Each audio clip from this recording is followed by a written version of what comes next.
Welcome back, friends, to Role-Playing Unlimited, where wars are fought in the stars, where evolutions are new, where agents are orange, where dragons are lanced, where realms are forgotten, where culls are blessed. We have to work on that last part. This is Tragically HP, First Officer of the Coalescence, signing in for today's adventure as we kick off our 21st week of the middle trilogy of a 5-year mega campaign. We are just over 2 years into it at this point, and some of our players been here the whole time. Some of them joined us along the journey. Wherever it is that you happen to be finding yourselves in our coalescence, we are happy to have you along. Thank you for joining us today on this wonderful Sunday, the 1st of June, 2025. Almost halfway through another year, friends. Whew. Just flying, flying, flying. All right, let's go to the Coalescence Gaming Lounge and get this underway. What's about to happen is going to be hard to watch. Uh-oh, who we missing? Ari. Dun, dun, dun. I did tag her, so... She's on the way. Yeah, she's on her way. All right. We will give a brief grace period. She's on the way. Oh, yeah. She's Mrs. Doubtfiring her way. Very nice. Awesome movie.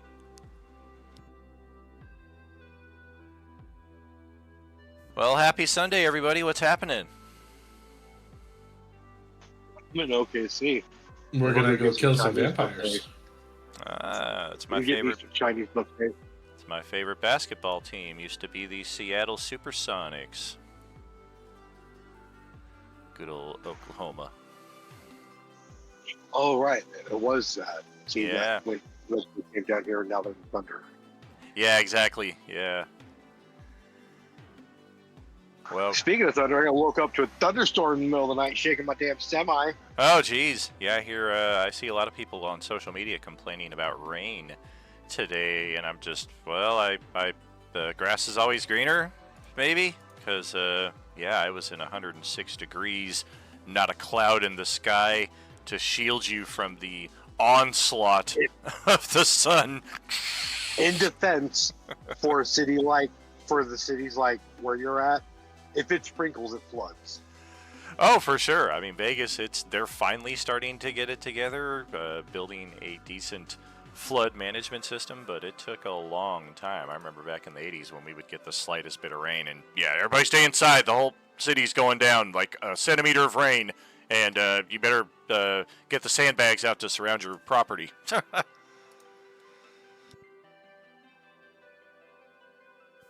Well, we are back on the map where last we left off, and we are in our penultimate session before we take 4 weeks off, so we got a lot of work to do here today.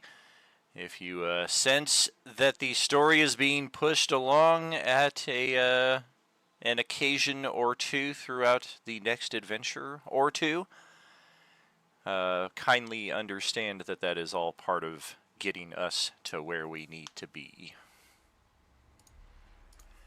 And looks like we are out of initiative. We have finished up the combat that was out here against the vampires loitering around the site. Looked like they were trying to get inside one of these doors right here. I'm not sure why we don't see these doors. There they are. But I don't see shit. Where is... Oh, that's right. Varys was not here last week, so we're going to have to... Varys or Carl. Yeah, that's right. Carl. I've got them both up here. How did you guys even survive? I've got them up here, ready to enter the map with the rest of you, but they are just a few moments behind, and they can see the Swan research site.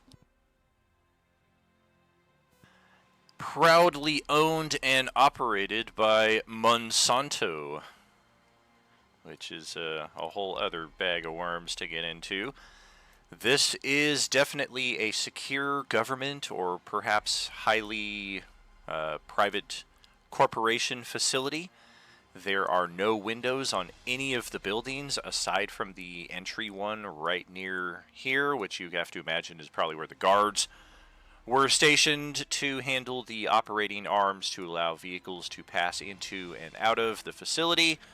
Of course, Carl, you're free to move on in as Varys did there. We've already completed the combat here, so if anything, when you guys exit the Tunnel of Safetitude, you can hear the last vampire screaming its dying breath. Hey, Daniel, quick question. Do you want me to have control of the Ultraloth? I don't want you to, but I think that's how it has to be. I think I need to give you the character sheet. So, Did I not already do that? Varys No. So does Varys Hawk is like completely fucked up like always?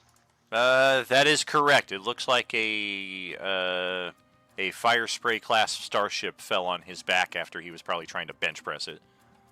Okay, makes sense. I'm going to give him 6 potions of greater healing. Good God! You should So he could use those. So he could use those however he needs. You gotta mix them all together and like force him to like chug them all at once. Well, no, so he could like take as many as he needs to get back to full and have like 2 or 3 extra afterward. Of course. So go ahead and add potions of greater healing to yourself. 6 of them, okay? Hawk. I'm gonna take some potions. Apparently, I'm only at 50% health, so I'm gonna drink some of my own. Do you have? Yes, indeed. How many do you have? I'm looking that up right now. I got 10 more potions of greater healing if anyone needs one. Oh, look, now there's 2 Ultraloths on the field. Sweet. Yeah, I'm like, where the hell is the character sheet? I have the monster, but I can't find the character sheet. What about this? Hey, there we go. That's what we like. I'll take control of him, too. Fuck off.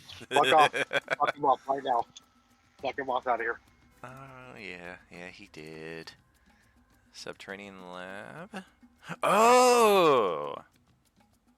That's why. Okay, so how does the greater healing potion work again? 20 per if you just spend your action drinking it. 4 plus 4 if you bonus action it in the middle of combat. Okay, I'll take 2 greater heal. I'll take it an action, 2 actions to do 2 greater healing potions then. Very good. Yeah, that'll put you at 48 of 49. Well, wait a second. The 14 may that may be a lingering wound, if I recall. The vampires probably put some healing restriction on your character here. Let me, just 1 second. I'm kind of juggling as usual, but Ultraloth is now at the very top of the journal. Yep, I see that. And then let me check our vampires. We had the assassin. Their bite attacks do have this effect right here. Don't worry about any attack rolls. Hey, good, I got my natural 1 out of the way. So it is very possible that one or more of you is bitten. Looking at the Hawk and Tawny Paw's character sheets, if it wasn't the assassin, it could have easily been any of the others. Oh yeah, I do remember one of the vampires doing that to me. Yeah, that makes sense. I think all of the vampires have a bite attack that if you take damage, it's not even a saving throw. Just if the bite lands, then that is a hit point drain you cannot restore. So at this point, the Hawk's maximum HP is 35 of 49. If you drink 1, it's going to get you to 28 out of 35. You may wish to just hold on beyond that point. Yeah, I'll just drink 1 then. Carl, do you need any greater healing potions? No, I only have 1. Okay, go ahead and add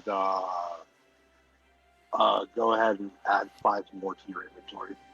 So you take 5 of the 10 I have. Okay. 5 more. Oh wait, I do. I have 3 actually. Oh no, that's how much weight. Am I reading the weight or am I reading how many? You're probably reading the weight. I'm reading the weight. Yeah. So yeah, okay. So- So Damn. Wait, Well, your it does- potion weighs 3 pounds? that's what it says. Alright, let me look at your character sheet. That doesn't make sense to me. Yeah, because my potion weighs 0 Greater, pounds. yeah, so I don't greater know. should be like nothing for weight. I mean, I thought each potion weighed like 0.5, if that, maybe like 0.1, so you could carry like 10 to a pound, but let me check. No, it says 3 pounds. It says 3 pounds. I didn't. I think. Yeah. I think you Okay, actually- you have 2 potions of healing. You have... The greater healing potion is Huh. 6th from the bottom. 6th from the Yeah. bottom. Okay, let's do a test here. I'm going to drag a new one onto your character sheet and see if it does the same thing. Maybe there's like a... They get larger, so it's like a gallon of potion. See, this one shows as 0 pounds, so I think you're supposed to have 3 of them, and maybe you just accidentally updated the weight instead of the value. Oh, Yeah. okay, maybe. Each then potion maybe that's is 0.5 pounds. Yeah, Okay. and when you drag it So- on the sheet, it shows as 0 anyways, because it's just negligible. Regardless, you got 5 more of the greater healing potions to use. Yeah. Okay. I don't even know how to change weight, so I don't think I changed it. I'm trying to change the weight right now, and I can't change it. Oh, You I just thought I click on changed. it. Yeah, I thought I changed it back to 0, so you can just update the value to 3. Yeah. The Looks like- one you dragged onto my sheet disappeared. Yeah, I got rid of that one. That was just a Okay. test. Okay. But yeah, Krill has tried this door right here, which appears to be an elevator. No discernible lock or handle or anything. It's just a metal door that splits in the middle, as any elevator would. And both of these doors appear to have a scanner that you would place a recognizable hand upon to gain access to this facility. So even for those of us with lockpicking capabilities, this is a bit outside of our league. We do not have the proper hacking tools to get into here. But the vampires were very interested in getting into there for whatever reason. I will encourage you to complete your exploration of the site here to as far as you wish. Krill has made it to the lakeside area here, which is currently, the water level is almost at the ground level that we are currently at, but it's a murky water, but you can see deep enough down into there. It's actually beyond your 60-foot sight limit, but you can just make out very hazily a large metallic beam. It might be a bridge or something, like way down underneath the surface of the water. And apparently Ari's just jumping right in and discovers it's acid. I was moving. I was Yeah. moving my character, and you moved the map, and I flew. That's right. Just watch yourself when I'm narrating. I'm gonna check out the back of this semi, see what's in the crates and stuff in here. Oh boy, that's a whole thing right there. We've got some of these doors open right now. And the description for these doors is pretty much going to be the same across the board. They I can are no longer see anything. excellent. You've done your job perfectly. Apparently you're way over here inside of the room. So Varys is proficient with land vehicles. He's rarely looking at the semi like, huh. I think I've found my new calling in life and out of and in game. All right, so yes, the buildings are all maintenance of some sort. Like this one, none of our characters are really in that field of skill proficiency, but like air conditioning. We could say down here, up there. This appears to be some kind of filtration maintenance establishment over here. Likewise, this section over here seems to adjust different power levels to different parts of the facility. None of these controls make any sense to you, even our characters who can read English, which at this point all of them should be able to. It's like any of us, if we didn't have the technical know-how to operate an electrical plant. If we walked in and just saw the control board, it's like, well, yeah, I can read what some of these buttons say, but that doesn't necessarily mean I know what the heck I'm doing here. And Krill has found a second locked elevator up here in the building on the north central side. I think that sufficiently clears our exploration in What's that this respect. hat? What's the what? What's this hat? That leads down into a narrow tunnel, as best you can tell. It descends about 25 feet, and then it splits off to the north and the south. So you'll have to go down there to find out exactly what it does, but you can at least see 20 feet down a T intersection.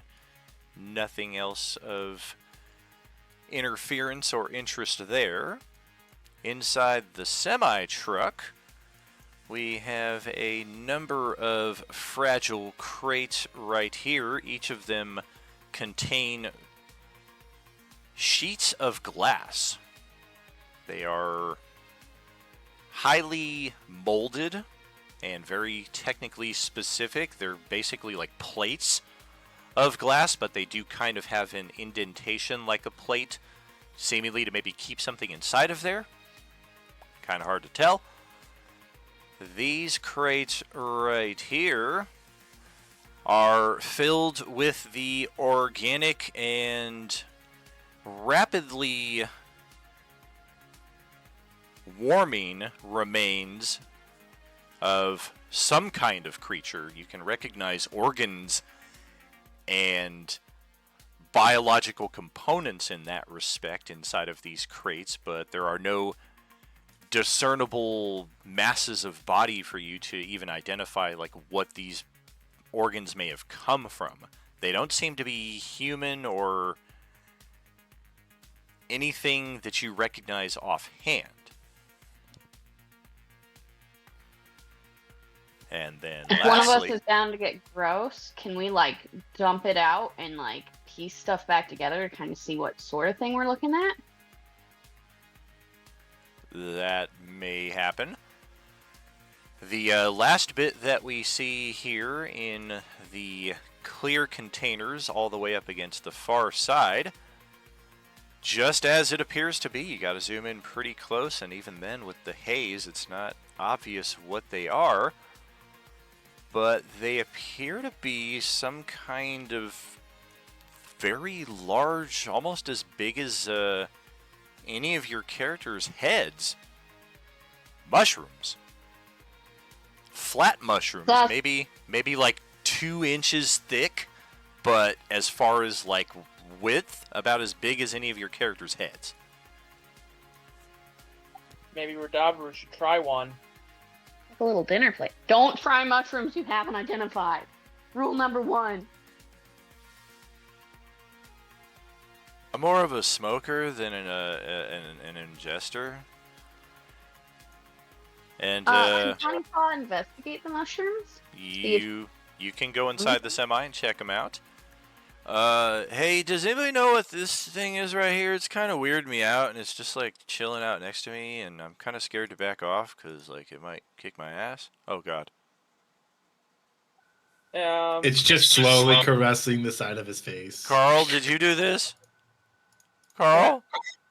Can I try the hand scanner thing for the door to see if it works?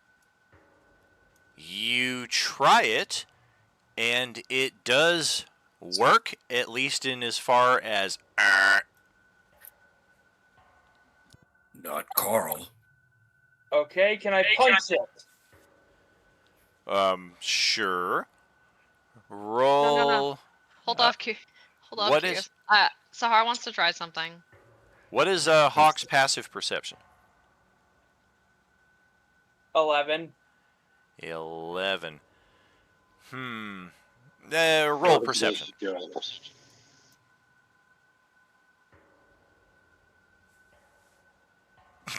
Okay.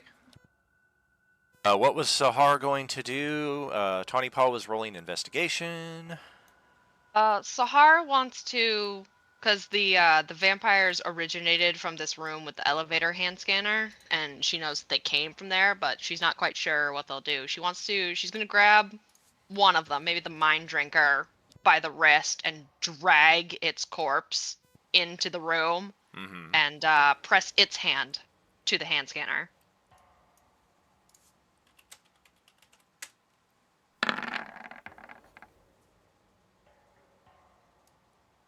Let's check. That's the one. It initially registers not with a access denied, but with a please try again. And upon second application, the elevator does recognize this vampire's hand. Wait. Hey Let's grab the guys, other- I got it to work. This one was the one. Doors open up with a... It's not the loudest, but it's a little too loud for your group that's probably trying to be as stealthy as possible. Ding! And Tawny Paw's rage quickly fades away. I don't know what these mushrooms are. Yeah, that's a 2. You're not even convinced that they are mushrooms. They're poisonous pancakes. Clicker mushrooms. The hawk just goes, well, sure, if you want to do it the easy way. As he folds his arms. If it works, it works, and I'd rather you not break your winged, feathery hands again. Fair enough. What is the most advanced tool proficiency any of our characters possess? Land vehicles. Masonry tools. Herbalism kit? Just land vehicles for me too. Also land vehicles. It's Why do you need land vehicles? You can fly. It's actually an herbalism kit. No, over here in the UK we call it a herbalism kit because there's a fucking H in it.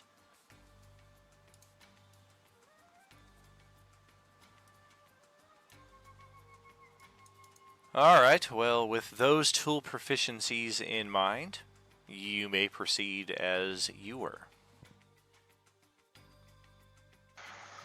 Well, I guess going down the elevator to go fight one of them. Who's got our best passive perception?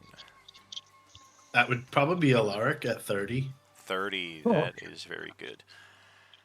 I did not want to crowd up our map with too many additional features and animations, so this elevator is perhaps a bit cleaner and meticulous than it appears in real life. Ah, so one that the cables aren't going to snap and send us plummeting to our doom? You don't know about the cables, but as far as inside the elevator itself, it's a beautiful... It's like somebody had a big can of paint, and just splashed it into the room, except the splash is a mix of explosive char marks on the sides of the elevator and bits of dried blood and gore that you have to imagine was probably the 1 or 2 people who were in here whenever whatever explosive went off.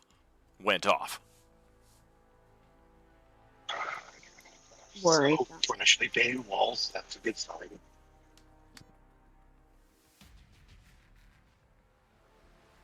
Is there like a escape hatch on this elevator? There is a hatch on the roof, yes. Is there a button that says straight to the boss fight? There are 4 buttons, actually 5 buttons. One of them is for this level, and then there appear to be 4 subterranean levels. Okay, so who's so unlucky? Which floor do we go to?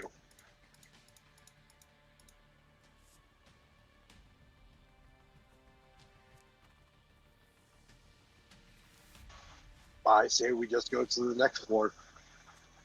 We're looking for something Yeah, I here. agree. I can feel it. Yeah, Yeah, then we know something's not going to come up behind us.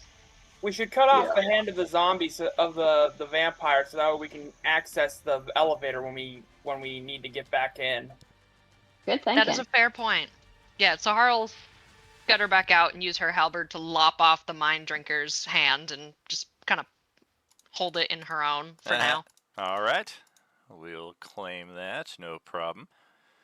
Who wants to push the button? It's not every day you get to push a button. Tony I'll Bob! push the button. Damn it. What colour is the button? It is green.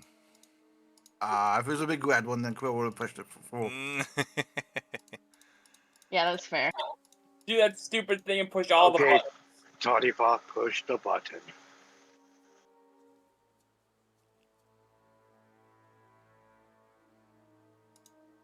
Where is Tawny Paw? Oh, looks like Sahar and Krill are standing on top I'm of underneath. each other. Oh, yep. All Looks like the Ultraloth crowded up on Tawny Paw there. Whoa. The Ultraloth was there first. Well, let's I was doing it. let's have each of you roll a dexterity saving throw. God damn it.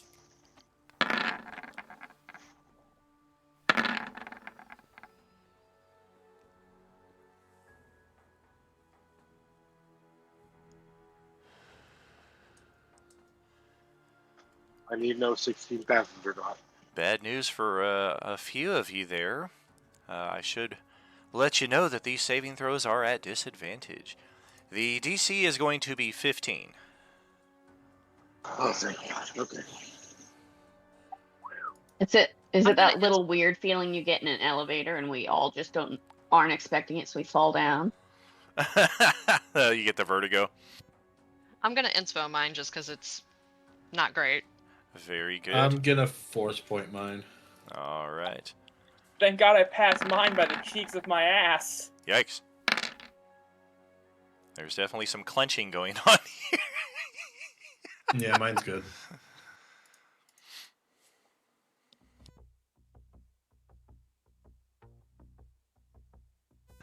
Alrighty. I'm good already. I got a 16. I'm good. So, yes, I was getting a little excited there. We almost unraveled it before we got to it. Sahar called the broken cable and Ari located the hatch, but we never fully investigated the hatch to see the state of the cable on the other side of it. So thankfully, we pushed the button, descended.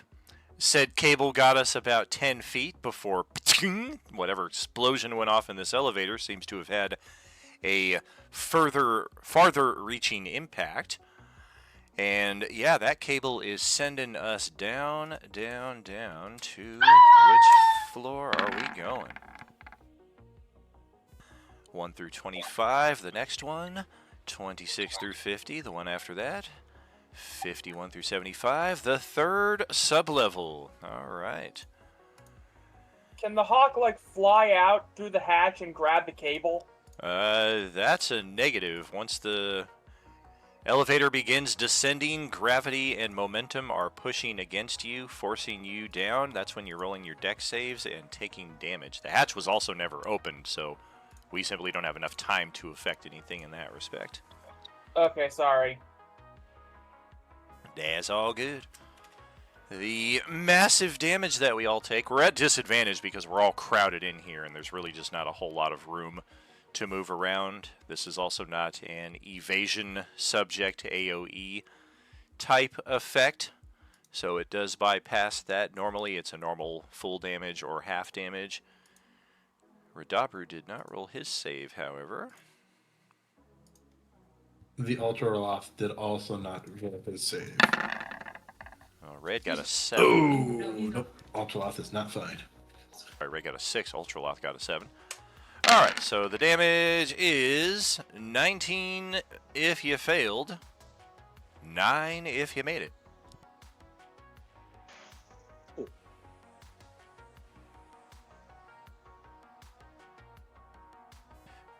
Red is just all kinds of... Oh! My back. That wasn't so bad. Could have been worse. You feel like this elevator is probably not going to serve your uses anytime in the near future again, but at least it got you into the facility? Let's check. Thanks for noticing the broken cable. 30 perception, Alark. The hatch wasn't open, so yeah. He doesn't have X-ray vision. We all noticed the pieces together, and just none of us said anything to put it together. No, all of our characters don't understand how elevators work, but we do. Definitely not Carl. How often are we actually checking elevator cables? We expect them to fucking work, okay? Yeah, We don't expect exactly. them all to work. We don't live in a movie called The Final Destination, alright? Oh boy. Alright, and as said at the start of this session, we got a lot of ground to cover, and that hasty acceleration gets us perfectly to where we need to be. Look at that, we're all inside the elevator. We're in a new passage below ground. We can immediately see the fallen body of a scientist. And based Are on the doors open though? there are several doors open already. Yeah, the vampires. Like the elevator doors. The elevator door opens up rather forcibly, not in the ideal way upon crashing down here, but yes, the elevator door does kind of, one of the doors like slides 70% open, the other door maybe like 20%, so Damn it. really It's not an action movie where all of the heroes with their AK-47s and machine guns just show up, but the elevator peacefully dings, and then they open up, and it's a bloodbath. Exactly. I would say we're probably looking at something like this as far as our safe egress from the elevator. I would also say that let's just draw the dynamic lighting to accommodate.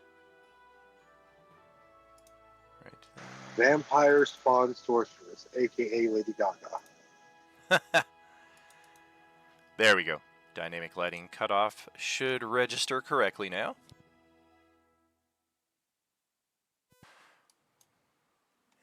And that's about as much as we can see here. We did, some of us, get a brief glimpse of one of them up in this passageway. One of us can still just barely faintly see the corner of its token. I'm not sure who that is. I think maybe it's Carl. But Alara can see it. Yeah, that makes sense too. We are certainly aware it's not just the two vampires here in the hall, and they are different vampires than the ones we faced before. There is distant screaming that each of your characters can hear. Some screaming coming from further north inside this immediate passageway. There are cries of, "Oh God, please no, no!" coming from inside of here. Probably on the other side of this door. And the loudest and most panicked of all of the screams, which deserves its very own, is coming from the farthest end of the hall that all of you can see. You just can't see far enough down the hall to see who it is that is making said screaming. Well, obviously his name is Wilhelm. Yeesh. Now all of that, let's get this situated, get our turn order in place, and yeah, everybody roll that initiative. We're going to need it.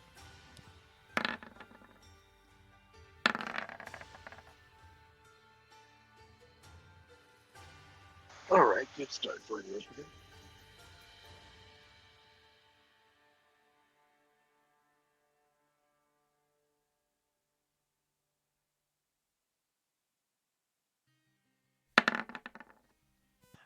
I wish Roll20 would add a option in that simulates real-life gaming to where if you roll the dice and they hit one of the tokens, it moves the token off the board, or like a cat swatting your minis off the board kind of thing.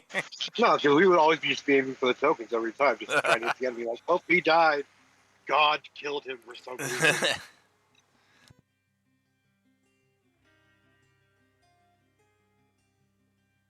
They just turned to a big-ass game of Battleship.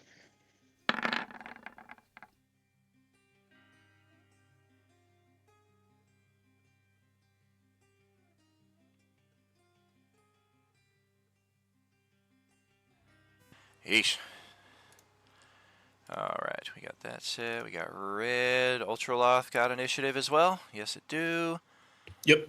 Alright, so that's all of our side. Now let's get the monsters. Quickly, quickly. Bum, bum, bum, bum, bum, bum, bum, bum, bum. Bum, bum, bum, bum, bum, bum, bum, bum, bum, bum, bum.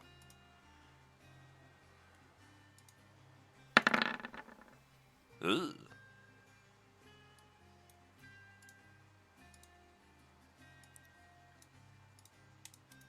How about you?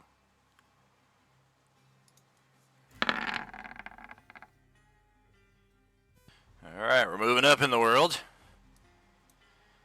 And this one we've at least seen before, so nothing new from the assassin.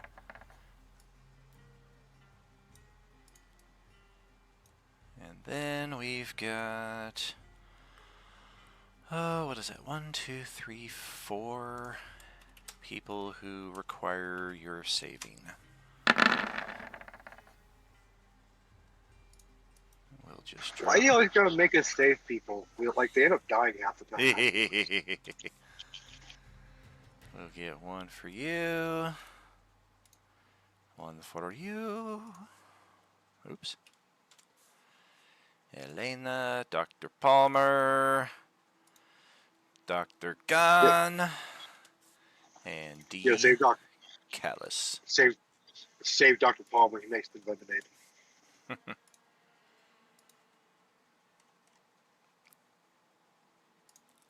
Okay, so that should set us up. Everybody check through the turn order. Make sure that your tokens are in there.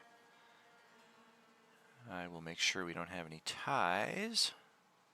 And we do not. All right. Carl has got the top initiative in a new combat. That means big time round. Boom, boom, boom. Go ahead. Okay, see if I remember how to play this guy. It's been too long. It's been a month. Don't forget you have that reaction spell for when you get grappled. Right. Okay.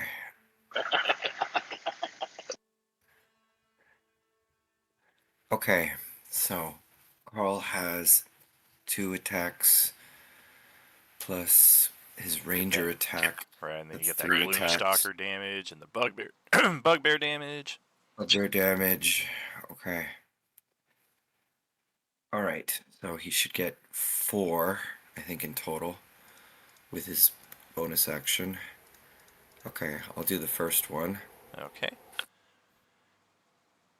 Remember, we talked about this. You need to take Alaric out first. Yeah. Oh yeah, clear line of sight on that umbral vampire up there in the northern passage. Haven't seen that one before. Sorceress is kind of cute. Here into that thing. And the blood drinker vampire, well, we'll let you decide on that one. How close you want to get. I think He I'm looks gonna... like he looks like the sorcerer from the freaking Dungeons and Dragons movie. A little bit. Carl can also make out another vampire down in this bubbling room here to the south. Whatever's inside there, it's a large pool of bubbling green liquid. I think I'm gonna go for the umbral one, since it's not in line of sight for other people. Okay. Because yeah, so I think I'm gonna go for that one, because, yeah, they're probably gonna attack the other one. Okay, so that's one shot. Defenses. Try another shot. Then my Gloomstalker shot. And then my bonus action shot.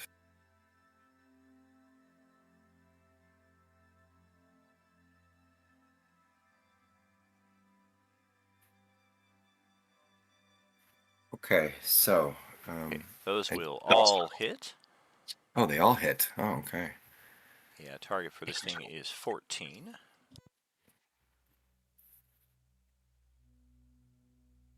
I'll start rolling d8s and d6s, I guess. That won't be necessary. The damage shown is enough to kill it. It does take all 4 attacks to do, but that is good. Okay. Then I'll spread the love then. I probably wouldn't have done all the attacks then against him. I'll spread the love to the other one then, I guess. He said all 4 attacks would have taken it out. Exactly. But then I wouldn't have done all 4 attacks. I would have stopped after the second one if it killed it, because I still have to roll damage for Okay, these roll. attacks. Go ahead, You know roll what I mean? go ahead and roll the extra damage, because right now you have killed it by 3 hit points Right. with Yeah, all no. 4 attacks. If you take even one of them away, it is still alive.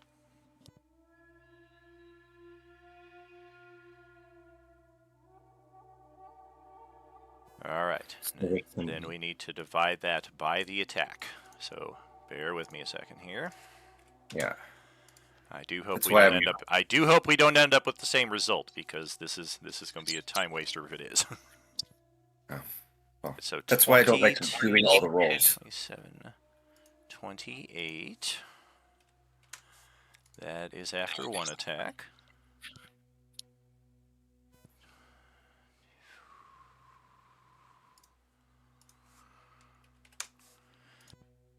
That is after 2 attacks.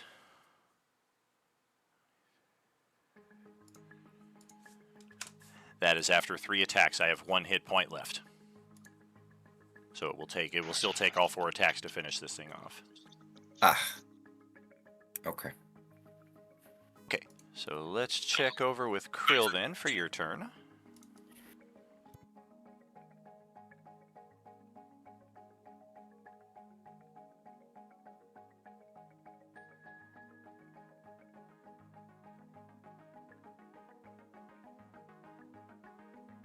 Right, Quill moves the and attacks this sorceress.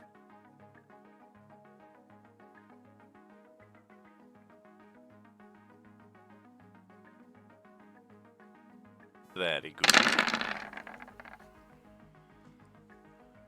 I think that is... Yeah, that's going to hit. 1 second on application.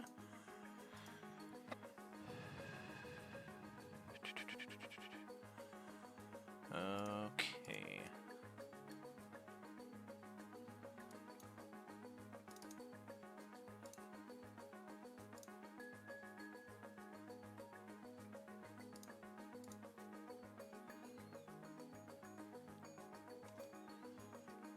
And do you have the sneak attack without the normal circumstances ability? Like Rakish Audacity or Assassinate? Or do you need to No, I have forgot to somebody... take it off, sorry. No, I forgot to take it off, sorry. Oh, no worries. Can always leave that on and we just adjust as circumstances dictate. Just like Carl with the sharpshooter. Okay, so that hits. No sneak attack, but we do take all the damage. Right, attack my offhand now. Okay. Ouch. Second attack. Okay.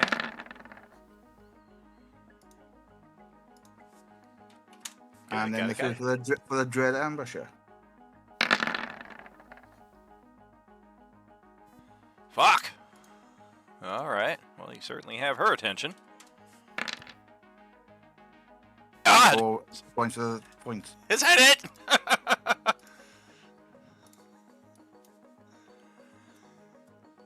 Yep, that's all Quill does. Alright.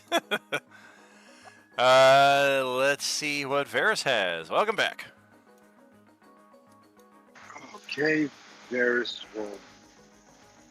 Let's put this thing. There we go. So, 10. From here, I want to throw my dagger at the vampire spawn sorceress. Okay. So this against about 1. 2. Here we go. Yeah, that's a solid strike right there. Okay. Plus that. Okay. Also, Also got to regen my 16 for the back to full. So I need to go. And then I'll use my bonus action to recall the dagger back to my hand. And then /R 3d3 round. If I'm not mistaken, that's your third application of that today?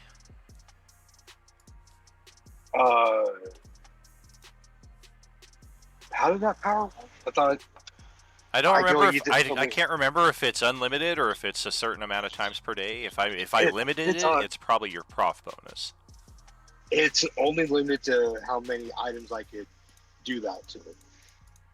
I'm pretty Post sure. the ability. Let me see. I'll have to get it from Discord because I never wrote it down. I've been using memory. Hold on. Gotcha. Because yeah, I usually set some kind of limitation on these things, and as always, we're play testing them as we are, as we're in game here. So occasional adjustments will be.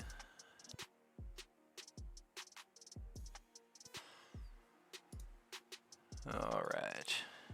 Yeah, it says it's the maximum amount of linked items can be equal to my proficiency bonus. It doesn't say anything about how many times I can use it a day.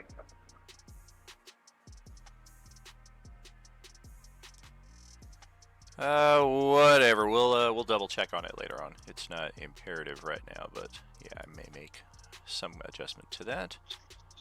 Okay.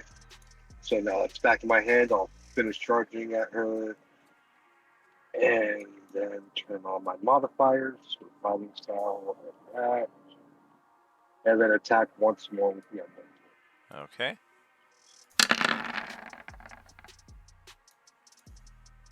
Well, shoot. That miss? Yeah, it does. Damn. Not often we're missing with a +10 to hit, but if you roll a 12, womp womp. Yeah. Yeah, it's okay. I'll save it like that and end my turn. Okay. Well, D. Callus is doing what he's doing, which, right now probably involves just being in absolute frickin' panic. Not a whole lot else we can do from where we are. None of you even know where he's at, if we're being honest. So, Tawny Paw, let's bring it over to you. All right.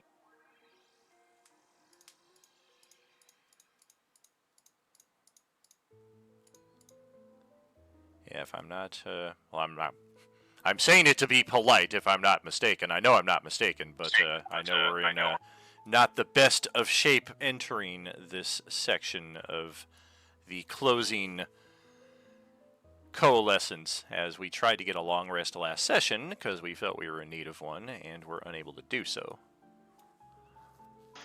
I put it in the chat on Discord, into the game chat. Okie dokie. I'll check on that later.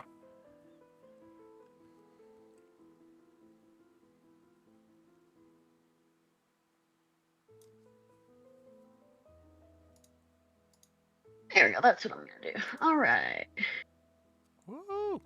Get D. I'm James gonna out there. attack this spawn. 80 stream streak. Whew! Okay, that will certainly hit.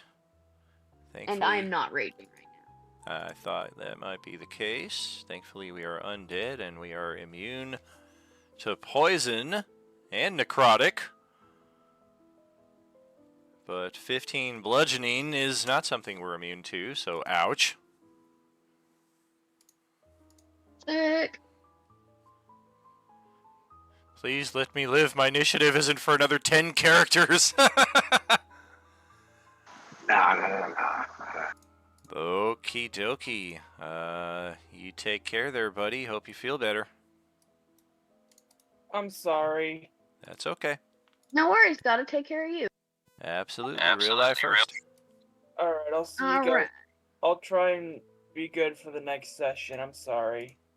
No worries. Hope you feel better. Okay. Thank you. Bye. Get better, bro. All right, so All right. another attack. And then I'm gonna do a second attack. Yeah. Finish her. 15 will hit. Oh, damn, if you were raging, I'd be dead. Instead, I have 3 hit points left. Oh well. And I think that's all done right now. So that'll be it for Connie. And I think Tawny can now Oh. see Dr. Gon down there at the end of the I was hallway. actually about to say, wait, yeah, can I see any people? Yeah, okay. How's he looking? Is he being pursued? Yeah, it looks like this thing is after him. Yeah, Crow sees him as well. Oh, good.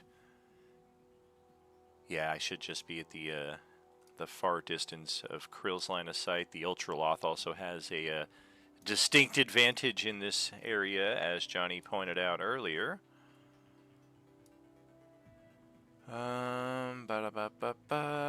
So, does Tawny Paw have any bonus action, or is that her turn? I don't really have enough movement to. Oh well, how far am I? I could tackle that dude, right? Because that would be an action, wouldn't it? It would take an attack Grappling. to do a Yeah. grapple, yes. Yeah. Okay, then that'll be it for Tawny. Okay, well, we are gonna measure our chances. I probably should have gone after that vampire instead. And Dr. Gon is gonna bolt inside this open door over here and just shout, "Please, please kill it!" And we've got enough action economy that we'll close that door. And then realize that this door leads to the same room and we don't have enough action economy to also close that one. Damn it! Which is closer to the vampire chasing him. Right, although, let's see, that's 5, 10, 15, 20, and then I use my bonus action to close the door. What I can't do is lock the doors, because it's a waiting area for an area that just, there's no sense for there to be locks on these doors. But the doors are closed. All right. Alaric, what you thinking?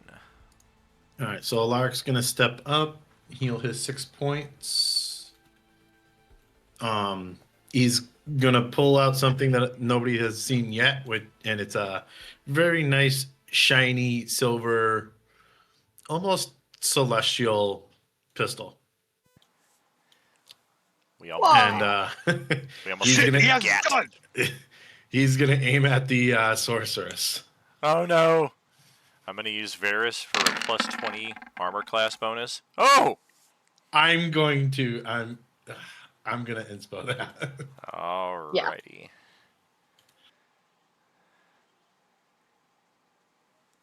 Oops. I lost my stream here. I'm trying to watch along as Tragically HP. Get my bonus Beskars. Alright, well, a crit. I mean, we knew she had 3 HP left, so that's it for her. Do we have any... I come back with mythic actions. Well, I do have this if you guys didn't insist on hitting everybody with radiant damage. And this could have been helpful if I knew you guys were coming. Or this. Instead, I'll just be dead. Fine. Do you have any attack spells? Damn it. Oh, I have plenty of attack spells, but if I had been the slightest bit aware that somebody who could hurt me was on their way here instead of all these scientists who are just completely defenseless, I might have had a defensive measure in place when you guys showed up instead of being caught completely off guard with my horrible initiative. I was hoping she was going to use an attack on me so I could show off my shield special ability. Oh, well, we got other vampires that will get some attacks off here, and it certainly behooves you to have some of them slain before they ever get their turns, no doubt about that. Is Alaric doing anything else? Yeah, he's gonna run up to this guy. Oh. And that is his turn. Runs like a pistol drawn and cocked, ready to go. In response to the shot ringing out in the hallway, Alaric can hear on the other side of the wall from him to the north, "Oh, thank God! The Marines are here!" The hell's a Marine? The what? There aren't All any fish out here. The Umbral Vampire, the sequel, will take his action now. Let's just take a quick check-see on our... Oh, man, that's almost too good to pass up. That's also too good to pass up. Man, this thing's got some good options. It's pretty bad when the DM is saying that. Like, oh, my new creature has some fun toys I get to play with. That's right. It's not often I get to use some of these monsters. Okay, yeah, we're going to go with the tried and true. At least something you guys are familiar with instead of the unknown. Boonk!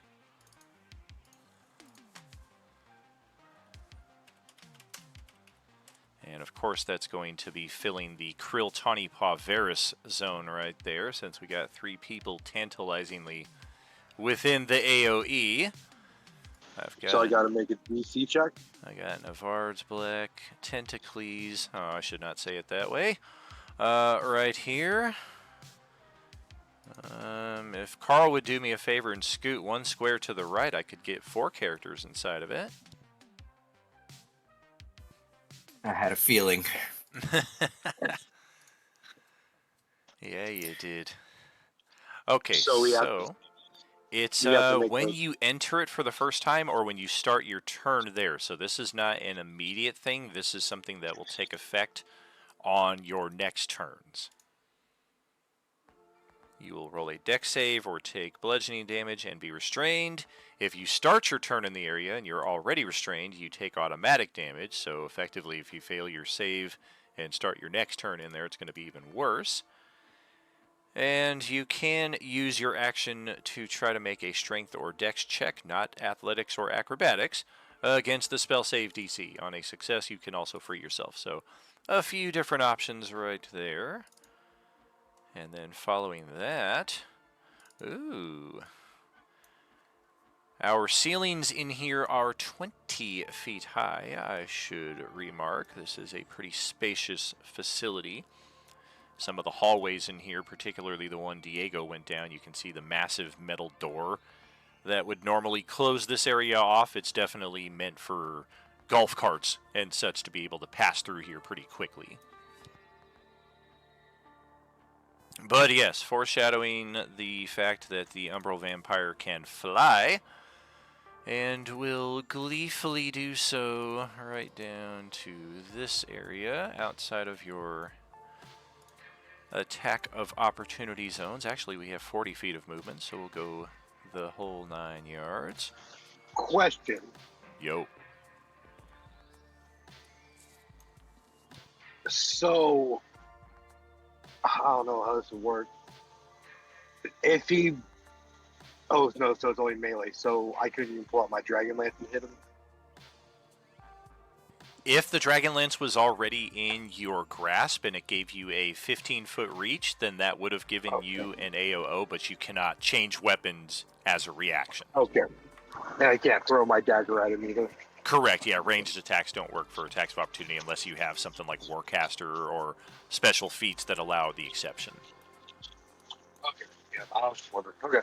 Okay, so our next 2 turns both take place up in this zone where I think Carl's got line of sight through the very clear and very sturdy looking glass here to his left. If not for the intentional etchings along the borderline of it that kind of gives it a decorative look, Carl might not have even seen it there and walked into it like a dog coming in through the back door that's been Windexed a bit too clean.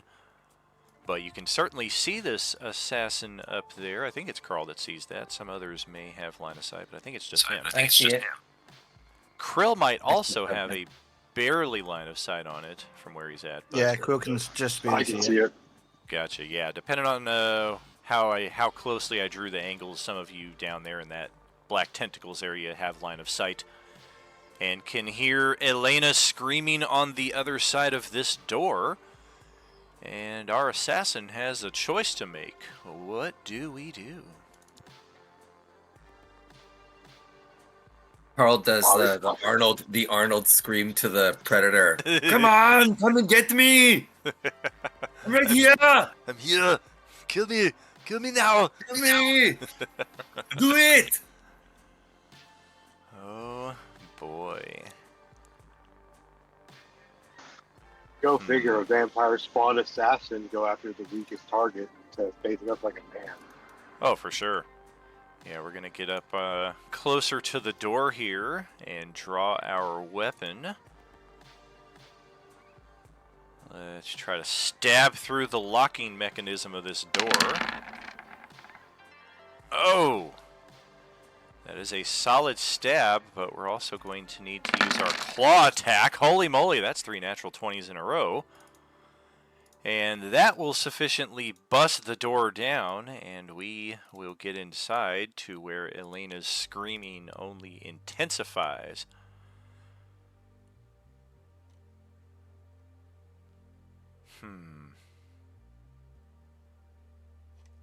Damn action economy. Okay, let's see what the Ultraloth has planned for this round. Well, the Ultraloth can also fly. So he's just gonna fly right over all this wonderful black shit. So let's see. I think I can fly too. Where is 5, this? 10, 15, 20, 25, 30, 35, 40, Where do we look up our 45, 50, powers again? 55. I would check probably your inventory to see if you have any items that bestow flight. If your race doesn't naturally do it, then that would probably be the case. No, it was the superpowers that we got from the hype train. Oh, yeah, that would be something that... You have that. You should have added it to your feats. Right. Yeah, you want to add that to your features. I don't remember what channel... I should add it. Right, I don't remember what channel I posted it in, but you can do a Discord search by posts that mention you specifically by name, and you should be able to find it pretty easily from that. Alright, so the Ultraloth has multi-attack. So it gets 3 melee attacks with a longsword. So 1, 2, 3. Okay, that's gonna bring... And that's at advantage. Sure. Yeah, I'm gonna spam that for the first attack, because a 17 would hit my 16, but it would not hit a 19. Gotcha. But of course, after that, it's only good against 1 attack, so then 23 and 19 will hit. 12 damage. Does it say the Ultraloth is a magical creature? Its attacks count as magical? Yes. Right there. Very good. So we will take all of that. And then with the multi-attack, it also gets this wonderful thing called Hypnotic Gaze.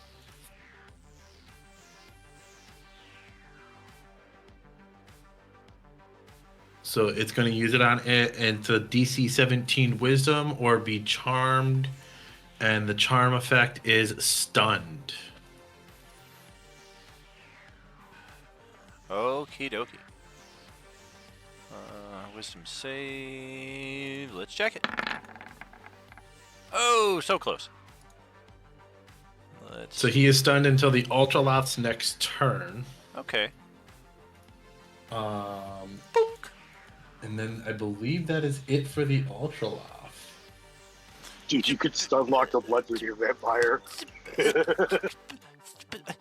But my turn was next. Oh, do you want me to take it back? I do. I Take can't. it back. Okay, Radabru is starting his turn. And, God, am I the only one that felt that elevator fall as intensely? Oh. Okay, we are gonna. We got a potion of healing. We got 4 of them, as a matter of fact, so we'll chug one of those. Get ourselves back to 31 HP. And then we will charge right in and then break right there. I mean, we can't quite tell how it's affecting the three of you in there, but I don't imagine the three of you look happy at this Don't come moment. in here. Don't come in here. Don't come in the black shit. Don't Yes, come me in the black lord. shit. Okay. Not even with my evasive footwork? No, that's not going to help me. No. Okay, well, I can hear Elena screaming also, and right now I've got the best path to get there, so let's do that, and then action dash 10, 20, 30. Dang, we're right there, right by this stuff, but we can't quite see it. And Red is just hastening around the corner. Everybody okay? And at long last, the vampire sorceress will pass her turn on to Sahar. Finally! Alright, so I'm going to walk. See all the gross and be like, probably shouldn't touch that. Of course, Krill and Tawny and Varys are like, don't come in here! So I will winged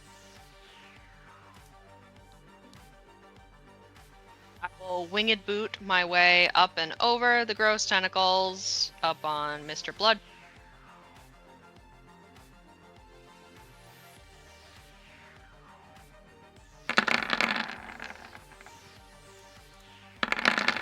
Oh boy. Oh boy. Ow, ow, ow. Plus the extra 1, plus the extra 1. Man, that's a sad pair of die 8s. 11, 24, 25, 34 damage. Okay. And that's me.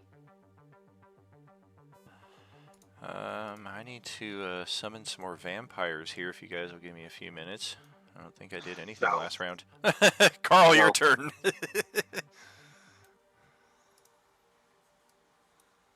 Okay, how can I get to that that assassin vampire? Do I have access without having to step into the area of effect? Yeah, you want to go this way. Just around the corner and then straight north through that narrow hallway, and then that'll get you over to where that is. Oh, not that way, though. That's going to place you on the other side of the glass, which maybe if you can break the glass, it won't be an impediment, but it looks like it's pretty sturdy. I don't. Sorry, I didn't see what you said. Just go north and then. Oh, sorry. Yeah, just southwest a square, and then straight north. Follow my little arrow. I guess I will play. Sorry, I'm on the Twitch channel now. Ah. Yeah, you should be able to see my arrow starting at your character. Oh yeah, I could not see that on my Roll20 at all. Oh, that's weird. I'm picking it right there. Turn there, then head north. Oh, did I make it so that nobody can see my, No, I was able to see it. Yeah, it does say broadcast to others. Yeah, so come over here where... Yeah, there you go. Like, and then, yeah, just Okay, a so straight that's shot north 1, to where red is 2. at. That's 15, 20, 25, 30. I think that's all I've got. I guess I'll action dash so that I can provide something for the vampire to hit other than that poor defenseless doctor. Sure. 10, 20, 25,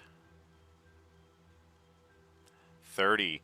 Yeah, the vampire's got its back to you, and it looks like it's about to reach out for an attack, but it used all of its attacks breaking down this door here. So maybe next round it will focus on you. It definitely seems to notice you, and it just kind of snarls, "Wait your turn, I'll have you soon enough."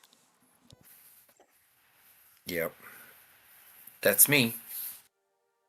Alrighty, Krill is starting the first turn inside of this, so it is a dexterity save from a rogue. A laughable occasion, usually. That will be the case. It is difficult terrain, so it will cost you 10 feet, 15 feet to get out of it by the most direct path east, or more, depending on which way you choose to go. But you don't take any damage, none of that other stuff applies.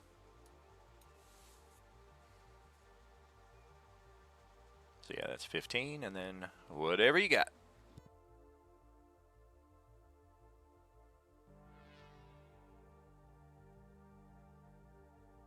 Let's go to him and attack this one then. It's not often you see a vampire crying. This vampire is in tears. What did I do? I didn't even kill any of them yet. Oh, yeah, yeah. Okay, and that's 13 damage off of that one. Okay, ouch. Oh, no. And that's the end. That's the last of my attacks. 5 to 1, baby.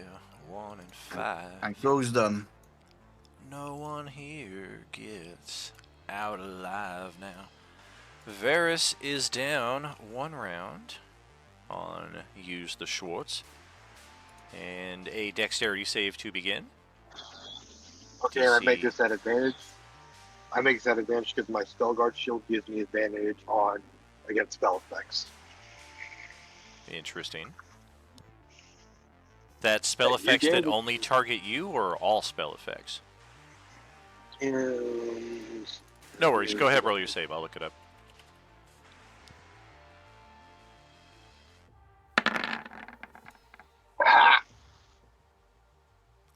Spells and other magical effects. Spell attacks have disadvantage against you, so it's a bit of both. Yep, you are good as well. So yeah, it's just difficult terrain. Okay, activate my wing boots to activate my hover mode. Okay, so it's, yeah, straight 5-foot shot up. Yep, and let's start the correct buttons pressed here.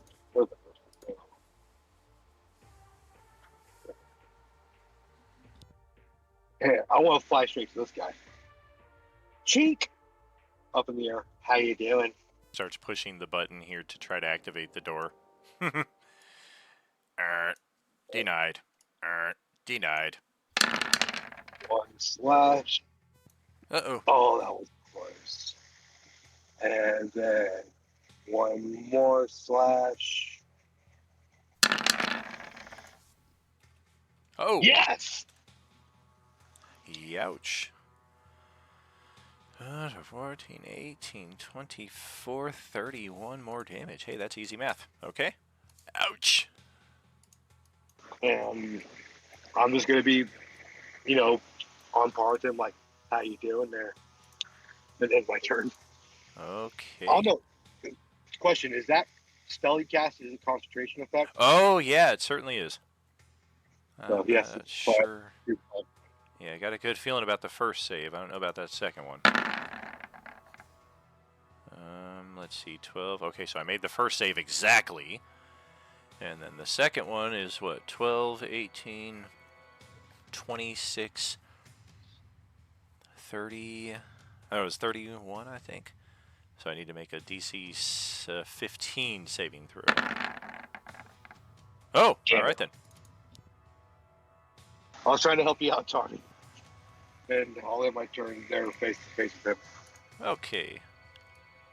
And yes, our scientists stashed away in the northern passage are not going to participate at all now that you've sufficiently distracted the vampires. You think you hear a cheer coming from inside of this room after the blood drinker vampire is slain. But Tawny Paw is up next. So, which one's a reroll? the inspiration, you do get one of those every session, plus however many you have stashed away from hype trains. Yeah. All right, we're gonna inspo that because no. No, well, there you go. It's 22. We use the advantage. Okay. Yeah. I was initially like, no way. All right, so yes, you are free to go, and you're on the edge, so it's no difficult terrain whatsoever. You can just step right out. Sick.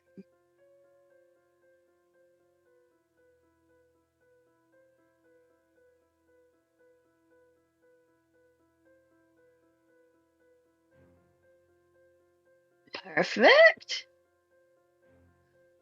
Hi there.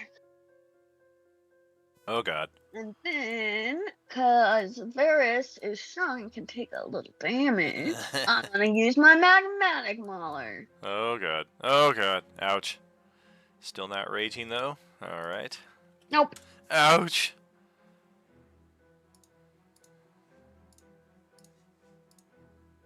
And attack number 2. Oh, that is a day. Too bad this thing didn't have Sick. 5. If this thing only had 5 more feet of movement on its turn, could have just gone through the door. No, Okay. no, I watch. And that will Standing there, effectively... Singe. Boom! There goes the Evard's Black Tentacles.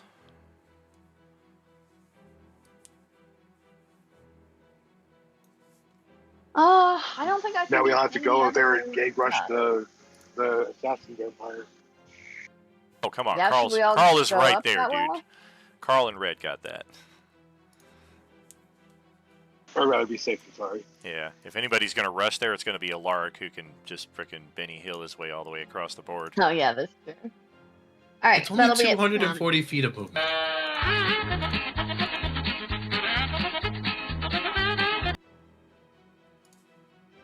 Especially with like wings of or boots of flying.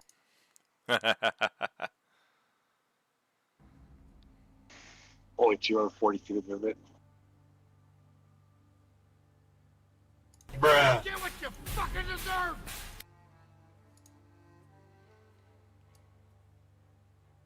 So, anything from Tawny Paw? Additionally? Nope, that'll be the end of her turn. Alright, that's Alaric who's next then. All right. He's gonna fully heal, and then he's gonna come check out this door. Okay. Bam! Dun, dun, dun, dun. Well then, Guys, there's another one in here. you have found that unstable magical nexus that your characters were feeling pulled towards at the tail end of last session. We knew it was close. Yeah. We knew it was directly underground in this facility somewhere. The vampires also seem very interested in whatever this event is, and Alaric still can't quite see the center of it from where he's at opening the door. I know he's got more movement, but whatever the event is, it is spiraling electricity, very powerful from the looks of it, all throughout this chamber. And for whatever reason, the vampires seem to be relishing in said electricity. Notice how he Okay. said vampires. Oh, Oh yes, yeah, no, need I to- can at least see 3. I need to roll some initiative values here real quick. We've got another Mind Drinker vampire on the play. We're going to get in on some of this. We've got another Blood Drinker vampire. Going to need you to roll a new initiative because your last one got lost when you got killed. And not in the Scottish way. We've got a vampire spellcaster, which is a more traditional but considerably higher D or CR than the other vampire spawn. Hey, Daniel, the other blood drinker did not get lost. It had an 8.18. Oh, did I keep it in there? Yeah. Oh, it it's under hasn't the gone. ultra lock. It hasn't gone yet. Okay. Yeah. Just so, yeah, to we'll give just, it that we'll little. just get rid of that one. And then we've got a psychic vampire. Psychic vampire. Well, that's about as bad as it gets, but actually we kind of want low rolls here because that means we're going sooner than later in this instance. And then finally we've got the lead vampire.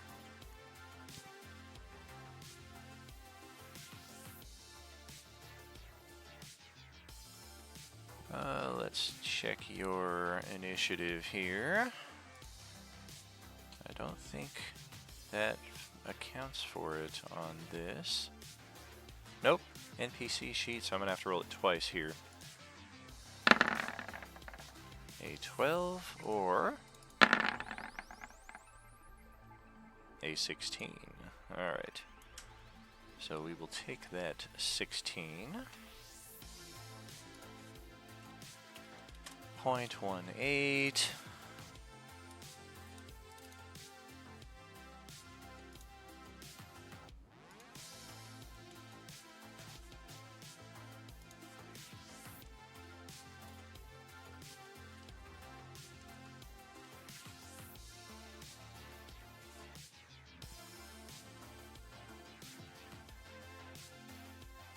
Okie dokie.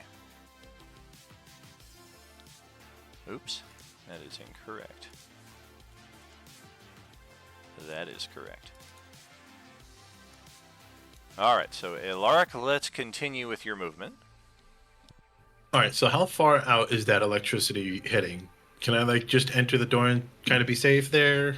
Oh yeah, just as it shows here on the board, it's not going to deviate from these areas. It's a static effect on the map, so if Gotcha. you can navigate through the lightning reasonably, then you are not touched by it. Perfect. He's going to do just as that and enter just in the doorway. Oh, you're the psychic vampire is pretty. Ah, yes. Yes, yes. And then let's see, what's the distance on this thing? 1 million. 50 and 150. All right, so he's gonna go for. Let's go the blood drinker. And he's gonna shoot. Ooh, by 1. 16 AC. Let's. Ooh, do I have actually- that +3 AC thing? I think that's only against melee, even if I do, but worth checking. Oh, no, against anyone. Yeah, melee attack. Yep, whoops. Okay. I'm not gonna say that I'm gonna use inspo because that would have been after the fact. Let's. Still hit it. No. I will take it as is. No, I'm saying you hit it though. You're wondering if you added the AC. Correct. What do you do? So you hit it. Don't worry. You hit it. Oh, got it. Okay, Yeah, one melee. I got attack. excited real quick, but then I Got it. triple checked and I was like, oh yeah, it does say melee. If it was against ranged, it would probably be called dodge instead of parry. Right.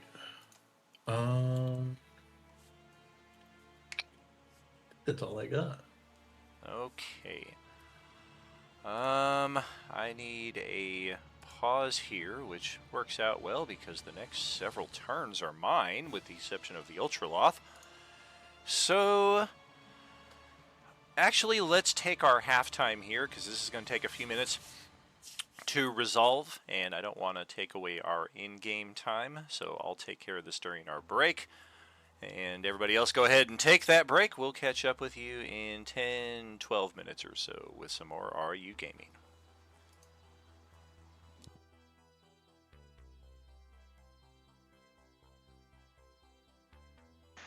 So do you think you need help up there, Carl, or you think you'll be good? Oh no, I'm probably gonna be fine. Well, hold up. Do you guys remember what the assassin vampires were like when you fought them last game? Yeah. What's an assassin vampire like? Squishy. Quite easy. I Glass killed it in 2 hits.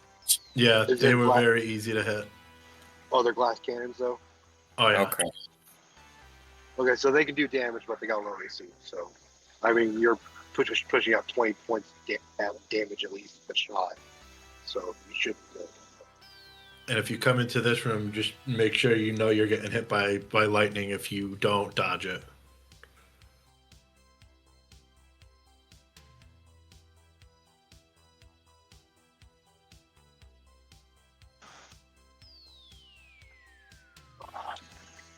Where's Reeve with his lightning resistance when I need him? Ah, Reeve. Reeve was good against everything except psychic damage.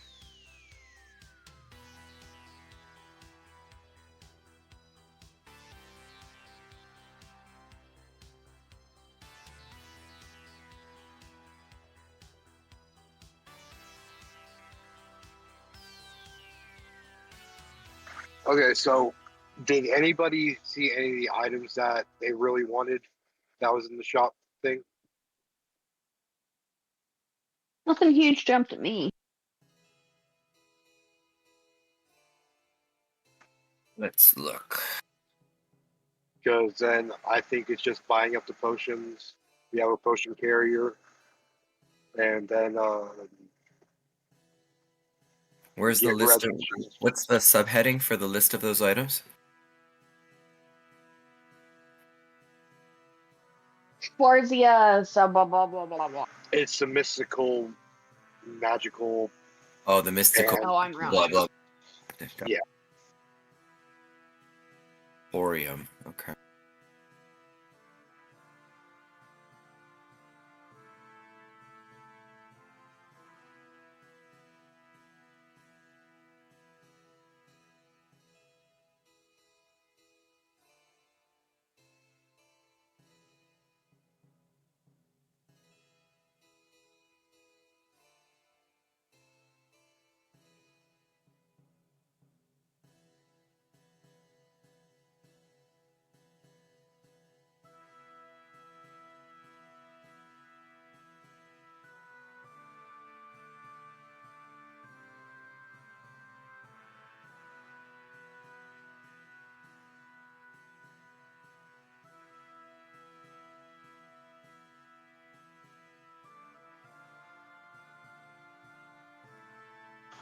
I missed my 20 AC from my glamour instead of their armor.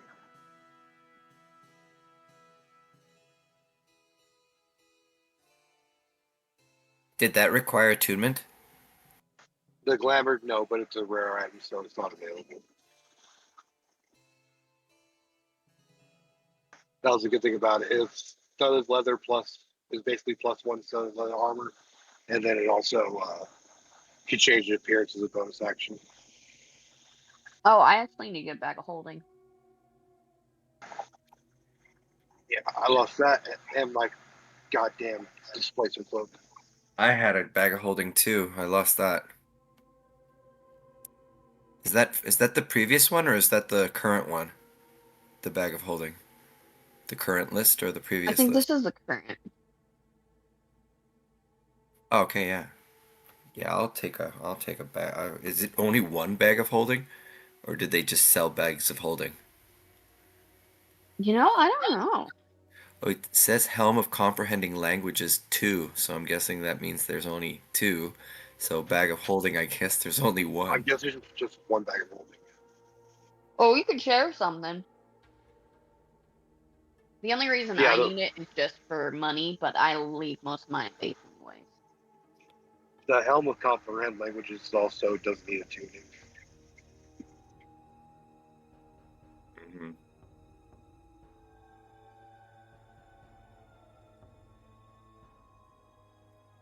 Well, I don't see anything other than the bag of holding as stuff that I bought before that was useful that I can't use anymore, so no, I'm okay. You guys, one of you guys can grab the bag of holding, it's okay. Does Red have his Okay, own bag of thank holding you. now? I Say think that Red got one last session. I said, didn't Johnny give Red the bag of holding last game? Yeah, Okay, so I just need to get one for Connie. maybe we could just like buy out all those potions. Because how much are the potions? And then like Oh yeah, I think we should definitely get all the potions. Just stack them up. yeah, just make it like a party potion fund or whatever, and just have Red hold on to them. Or I mean, I distributed out what 9 potions earlier. We might Yeah, not want Red to hold them just because he goes down a lot and he often needs them. Well, it's not good to give it to a person that goes down a lot. It's good to give potions to someone who doesn't go down because they can distribute potions.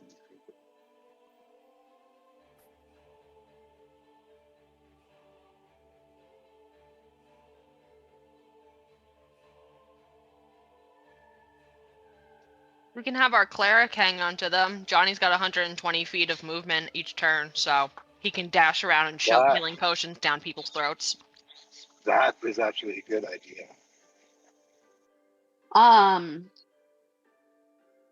I know a lot of times he's also one of our heavy hitters.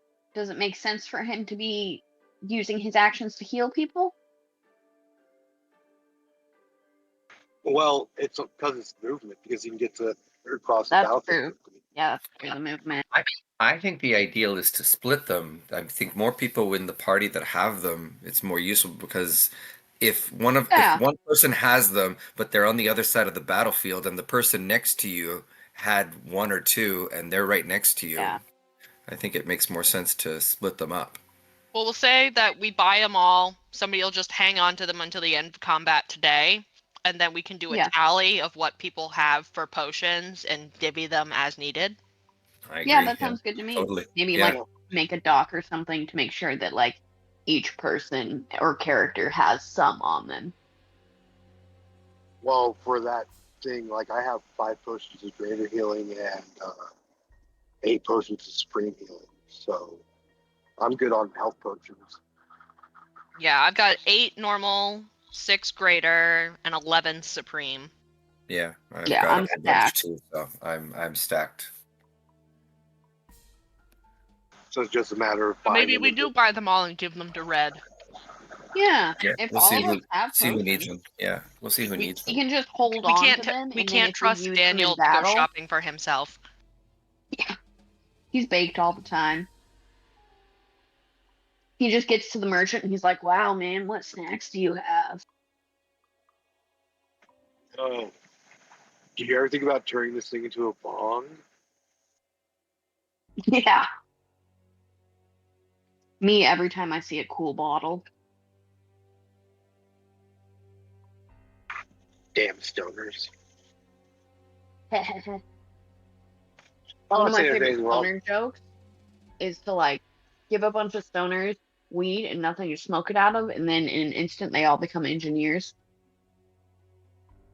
Isn't that true for all stoners? I mean, when I was Yeah, smoking, that's what the joke is that I, that's what stoners are. I smoked out of a pipe made out of aluminum foil before. I know a guy Like, who smokes out of his own hand. out of his what? Out of his hand. How? So like if you ball your hand up like you're trying to like squeeze something or like a fist, and then like between your thumb and the spaces of your fingers you stick a nug, and then you light the top of it, and then you put your mouth on the other side of your hand and inhale through the gap in your fingers. It slowly burns down the nug. How did he not burn his damn hand? He burns it a little. Christ. After this is done, I get to go spend some time with my aunt and uncle I haven't seen for years, go eat some China buffet, come back to my semi, finish cleaning out the hay from the back of the semi, and then hook up my Xbox and I'll play some Assassin's Creed Black Flag, the best Assassin's Creed ever. I can confirm that, but it's also the only Assassin's Creed game I've ever played, so Dude, happy Black accident. One? Really? The only one. I own All a the few of games them. you play? Yes, I You've own a never few of played them, but Yellow? it's the only one I've ever played. Black Flag is amazing. It Oh, had yeah. one of the best stories.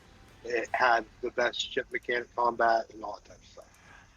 Yeah, I did enjoy it. I'm not really into pirates in general, but that hit me at a sweet spot at a sweet time that I had a nice, 6 weeks where I really delved into it and had a good time. But let's get back to the play here. We've got our plot update in hand. We've got another NPC who is... we're safer than most right now, especially thanks to your group's intervention. So now we will pass it over to the Umbral oh wait, he's dead. We'll pass it to the other Umbral Vamp. Oh wait, he's dead too. Is that all of them? Really, Strahd? You sent 2 Umbral Vampires to this? Oh wait, that's right. Some of them got killed already. Alright. Staffing issues, man. Yeah, yeah. We also have the stew crew that's causing us problems on Sunday night, so we've had to divert a few vampires in their direction. Well, shoot. Elena needs to roll a check here. Oh, baby. All right, we are going to retain our wits, and we're going to try to psych out the vampire by slightly heading in this direction, and then back to our spot. We're going to take our action to disengage 5, 15, 25, 30. And unless this assassin has the sentinel feat, which he does not, that gets her with 2 bodies between her and the guy trying to finish her life. Wow, smart move, lady. That worked out perfect right there. If she like slid through my legs. Pretty much, yeah. If she had not rolled so well on her wisdom morale check right there, she probably would have just frozen fear and stayed right there, and then maybe the vampire goes after her, maybe it goes after you. As it is now, it turns around in pursuit of her and then notices Red is also out there. All right. Guess we're going to have to tear through you guys first. Let's try to stab. Screw this. Let's go for a grapple on Carl. Holy crap. I guess we grappled him. That happened. Reaction! Oh, he's got that anti-grapple reaction, doesn't he? Yeah, what is that reaction I don't know. spell It's on your character sheet. It's your Gotta go find it. It's your spell. I'm looking for it. Look under first levels. Look under first levels. It's probably like slimy escape or something. I don't know. Body twist. So you can use your spell attack roll. Yeah, basically roll one of your normal spell attacks that you would use, and you're trying to beat a 13.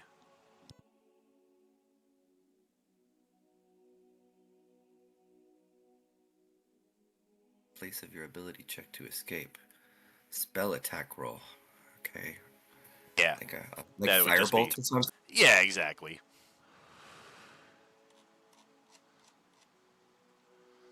Firebolt? Yeah, it's a spell attack roll. Inspo. You made it. I'll give you one of my inspos. So you can sounds good. Okay.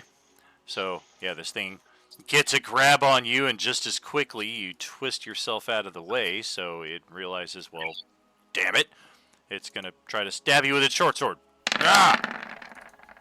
Damn! Alright, 26 to hit, 10 piercing, con save, or be poisoned. If you get a horrible con save, you're going to be knocked unconscious. You'll make the con save, and it's just 10 damage. 10 damage. 10 damage. Assassin is gonna... I'm gonna cunning action to hide. Inside this little mini cabinet. Right He's here. gonna hide while he's right in front of me? You'll never find me. Can I do that? I want to try doing that kind of hide action from the dragon when I'm right next to it. Oh, sure. I'm gonna hide, Daniel. Yeah, you'll have as much success as the vampire does right next to you here, which is none at all. It looks like the penguins of Madagascar. You don't see me. Okay, the Ultraloth is next in the order. All right. Also wall side electric super. It's going to come in the... Well, hold on. Let's find out. 5, 10, 15, 20, 25, 30, 35, 40, 45, 50, 55, 60. Just gets in there.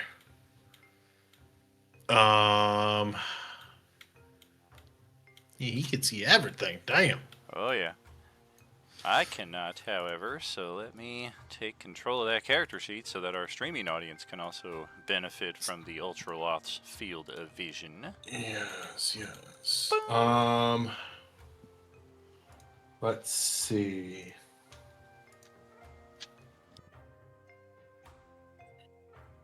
So yeah, it looks like they done made themselves some kind of Stargate. Or some kind of portal that is going all kinds of haywire. Sputtering, sparking, seemingly reaching some kind of critical mass. I.e. see your direct messages. And the Ultraloth does not benefit from that direct message, i.e. it is not aware of any of this on the same level that Ilaric is. But Correct. otherwise, it can certainly continue its turn.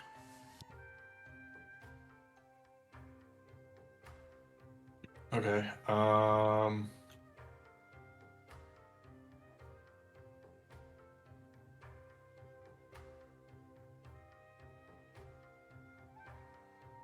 I did send you another message back, Daniel. Lies! Oh, there it is.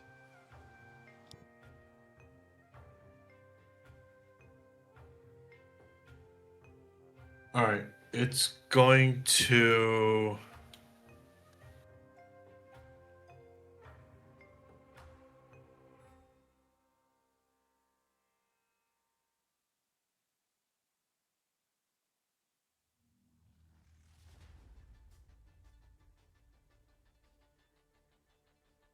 Okay.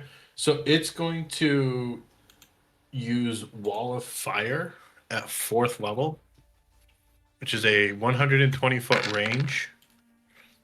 It's going to start up by the Mind Drinker, and it's going to go down diagonally across to the Vampire Spellcaster. It's a 60-foot wall. Let's post that. So it's 60 feet long, 20 feet high, 1 foot thick, or a ringed wall 20 feet in diameter, 20 feet high, 1 foot thick. So I'm going to go with the 60 feet long.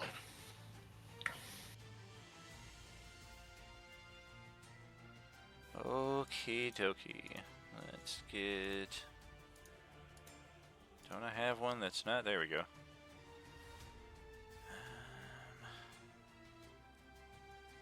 That's the one we want. So you're just barbecuing Place vampires right it now. on this layer. Trying to. Okay, now I need to change dimensions.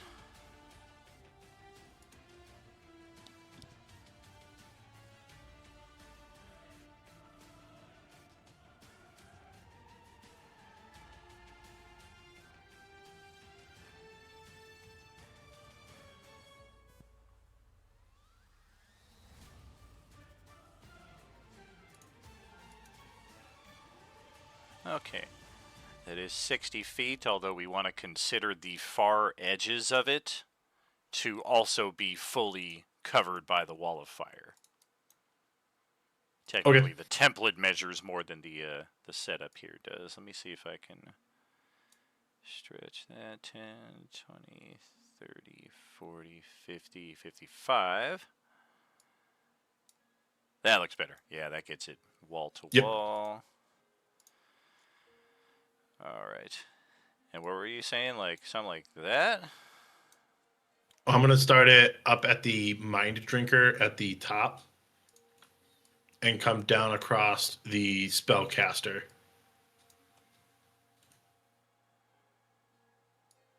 Oh, there's a second Mind Drinker. Yeah, we could do it that way.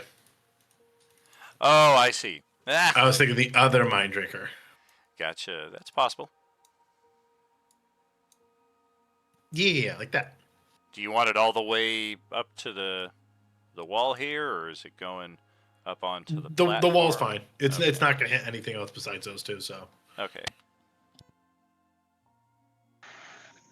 Missed opportunity. Okay, so we need It calls to a make mind goblin. saving throws. get DC 17 Dex. Ooh, we like dexterity. Just made that. Spellcaster. Watch him have a counter spell, and I can just undo all this. Okay.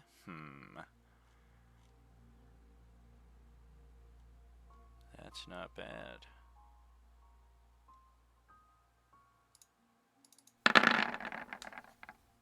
Okay. Failed So save. they don't immediately take damage. It would be if they entered or ended their turn there. Right. Within 10 feet of that side or inside wall. This So is the hot side. yes. Alrighty. And that will be the end of his turn. Let's see. Take that.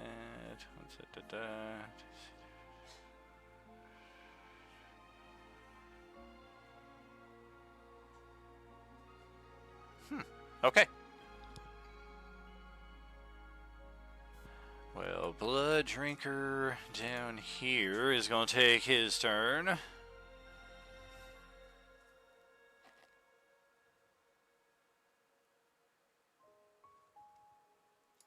Yeah, let's just do what we do. Let's go 10, 25, 28-ish to get right there. And yes, this thing just freely moves right through the lightning effect.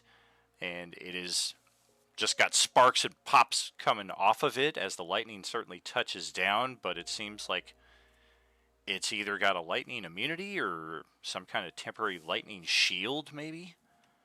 Definitely came prepared for this environment is the gist you're getting. And it's going to go for a grab and possibly a bite, depending on how that goes. Holy moly! We grabbited you.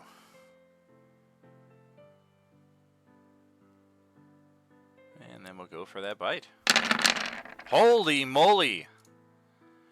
Wow. How many crits are you gonna roll today, Daniel? Jeez. Yeah. I just feel like you've done like 5. Definitely my 4th one on an attack side of things. Thankfully, 3 of them were against a door. This is the first one that's against a character. So that is 21, what was that, 24, 20, 31 damage as it shows, not counting any resistances, a charisma save versus charmed effect. And you will be infatuated if it fails in that respect. DC charisma. Correct, yeah, 15. Good, 24. good. You, if you're not resistant to any of that damage, though, Nope. that 31 is unable to be healed until your Would next... all 31 or just the 17 necrotic? The necrotic, that is correct, yes. So 17 is what we're looking at there. And we will post that for everybody. Okay, that's everything that guy has. That's certainly as good as he could have hoped for. Red will take his next turn here. Hey man, pick on somebody that's like got a fighting chance. And 20 onto the counter, 25 to skirt around the back here. Get that flank a flank, and we will go nuts with the Warhammer. Yeah! Extra attack. I think that also hits. Bonus attack. Thank you, flank. Okay, 19 is going to put us right there, and then Club Shield, still unfortunately resisted by half, but we'll take it.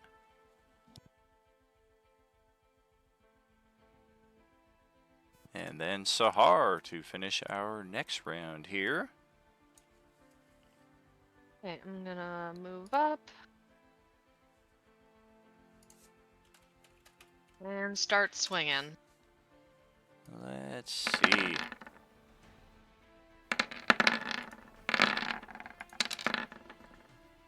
That is good, good, good. And question for you both there in that same household. Have you relayed the details of what I sent you to Sarah? I did, but she's not going to act upon it. All right. Upon entering this chamber, her character would likewise have a similar revelation. That is 24, 32 points of damage. We'll take it. Oh wait, the extra undead damage. I missed that. So an extra 9. There we go. That's it for me. Alrighty. We come to the top of another round. Carl is way the heck over here. Let's see what you can do against this thing.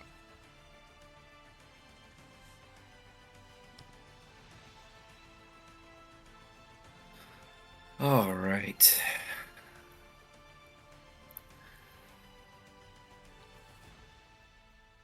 Carl does like a little matrix twirl around and starts firing. His coat flapping through the wind. Nice.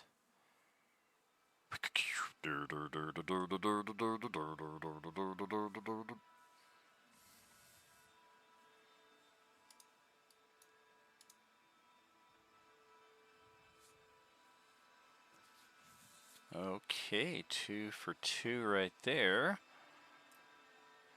35, 50 damage. That's significant. Red like half turns to put his shell against it in case one of the arrows misses. Or one of the bolts. Okay. I'll fire my last one with my bonus action then, I guess. Alright. Man. Rolled 3 for damage every single time. So 15, and then of course sharpshooter is static, so another 25. If you had rolled anything different on any of those attacks, I might not have had 2 hit points left at the end of all that. Alright, that is Carl's turn. Alright. From Carl to Krill.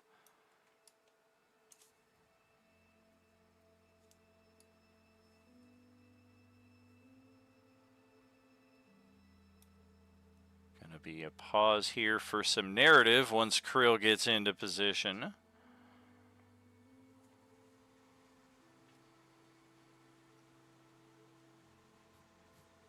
Right, Crow move to restart first, and he uses action to dash to there. Okay.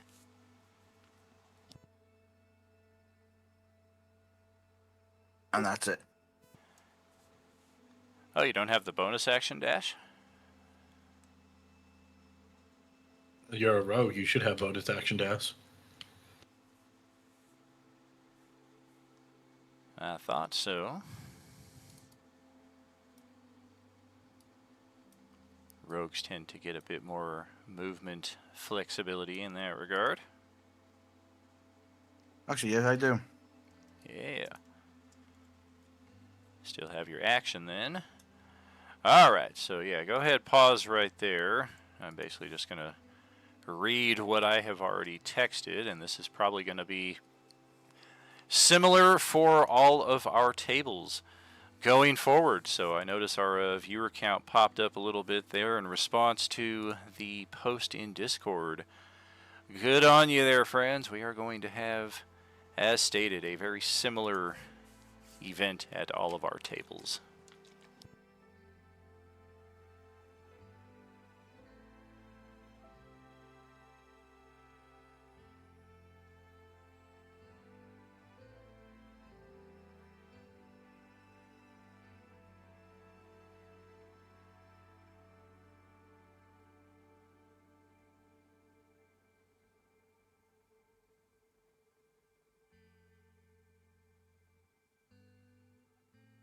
Hey, Daniel, don't die.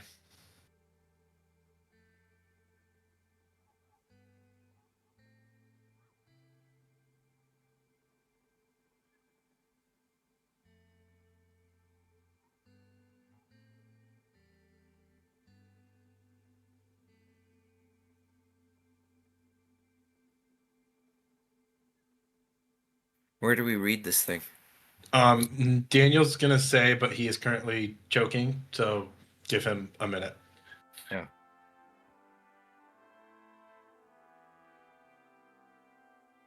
He had an attack of the coughs. Ah. It got too quiet, Mary so I got Jane nervous. kiss. So I got nervous.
Hey, you guys see this flight superpower that I have, and it says FP and IP at the bottom? What the hell does Okay, that mean? so FP is your force points. So if you use a force point, you gain +2 on attacks. If you use an inspiration point, you gain the advantage on attacks. Oh, that's what it does. Yep. And +5 damage.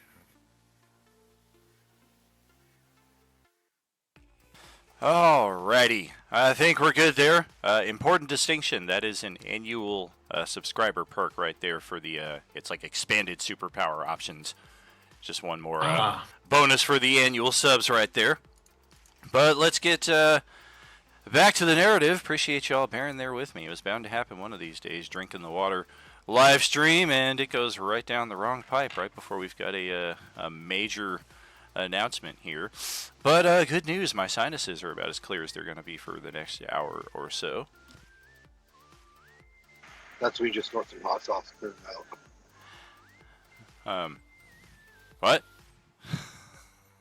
What? You ever had a bad sinus ache? You snort some hot sauce? Oh, I hear. No, I could not. I didn't make out what you said at all. So now that I can understand you, it makes total sense. All right. So this will copy over to each of your characters once you enter this area. Ignore previous statements of if your character is magically inclined, you can sense this, whereas if your character is not, you only sense this. This close to the Nexus event, all of our characters are fully and keenly aware of just what we are in for here. You can sense the potential of this Nexus event, and you can also feel the presence of the Time Mistress nearby. The vampires also seem keenly aware of the Nexus potential and seem poised to take advantage of it. This Nexus will reach critical mass within the next few minutes, and when it does, it's going to wash this area clean with raw magical energy. It's going to be annihilated like a nuclear explosion. This event can be quelled by the willing entry into the Nexus by a powerful, sentient life force that has gained sufficient stability and experience in this continuum. Each of you can strongly suspect and are instantly convinced that this Nexus will shred apart anything living of any level of power.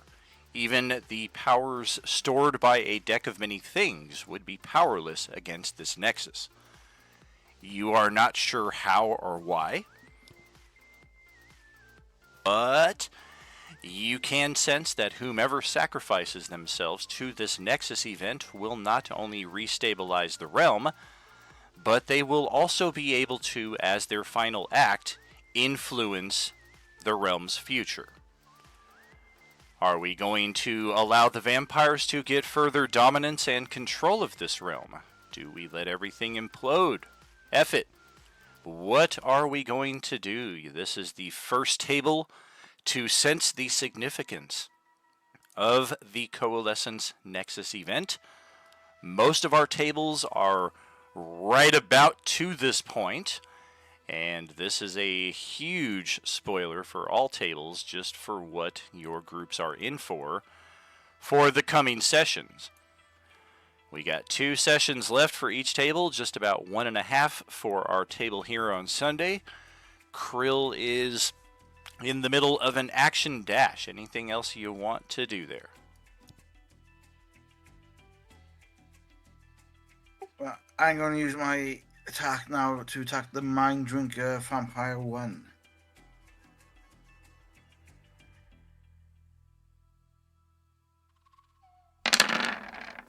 All right. Busting out the short bow. Solid strike right there. We will take it. Another solid shot right there. That's a good hit. Yeah, 1-1-1. All right.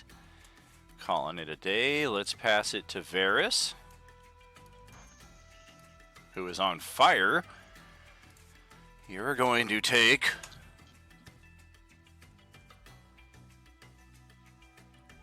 2 fire damage. Roll a dexterity saving throw, please.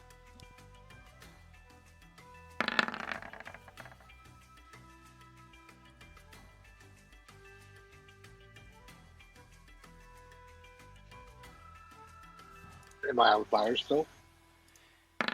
You made the save by 1. It's a DC 10, so you managed to pat the fires out as a free action. You got 2 rounds left of the Schwartz.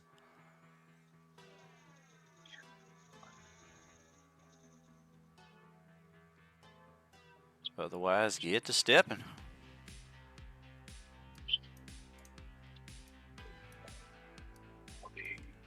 $45, $50, $55, $60.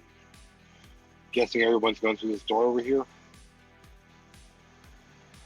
Well, you don't see Carl in red, but so far everybody else, you're pretty much aware of their presence. Must still be off there to the northwest area.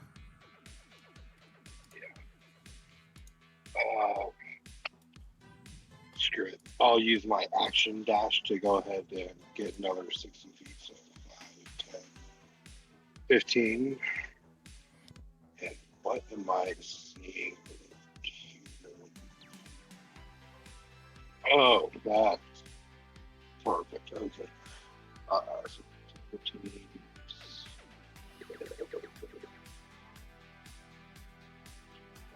5. Well, yeah, I will end my turn right here.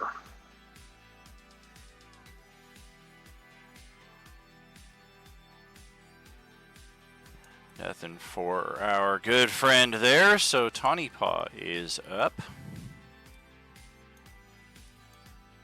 Also, Enfuego. Roll that dex save. You're good after you take 2 points of fire damage.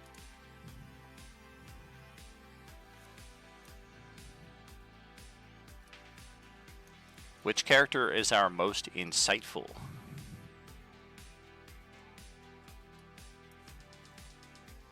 I'm guessing a lark. I only got a 6 on insight. I got 25 7. passive perception. I have a 2. I got 1. Yeah, my wisdom's fairly high, so I've got a 7 on insight.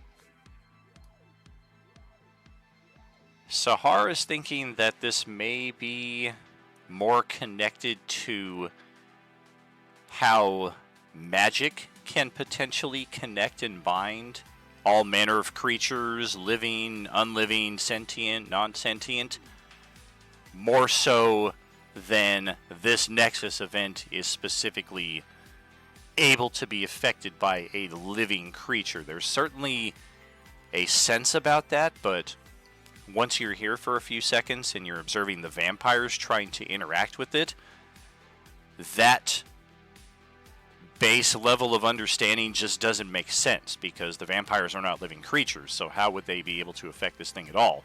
So it has to be something more along the laws of magic. It's an unstable magic event. These vampires, all of them have some kind of magical affinity. Even characters who aren't occasionally will have a flash of inspiration, a burst of magical insight, a moment of attunement with the Force, if you will, that connects us all on some level in this event.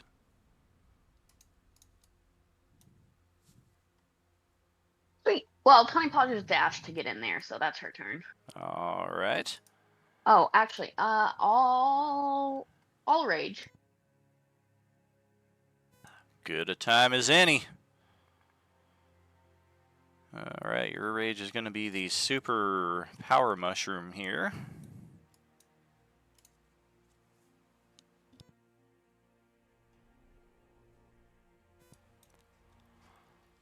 And we got a Mind Drinker, and from the looks of it, from the sound of the verbiage, even though I made my dexterity save, I still take damage at the start of my turn, right?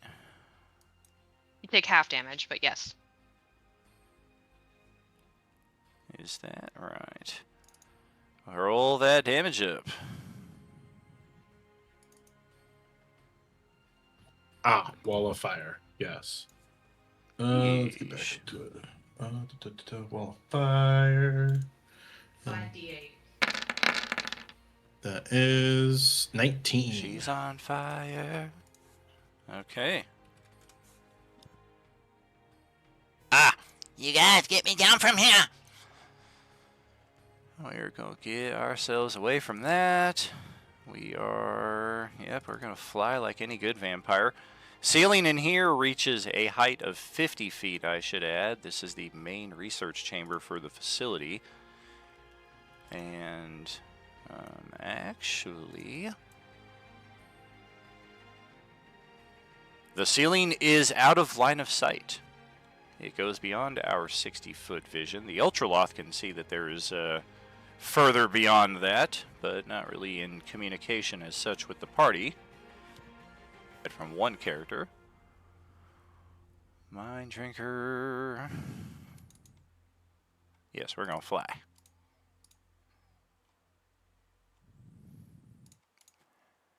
We'll go 15.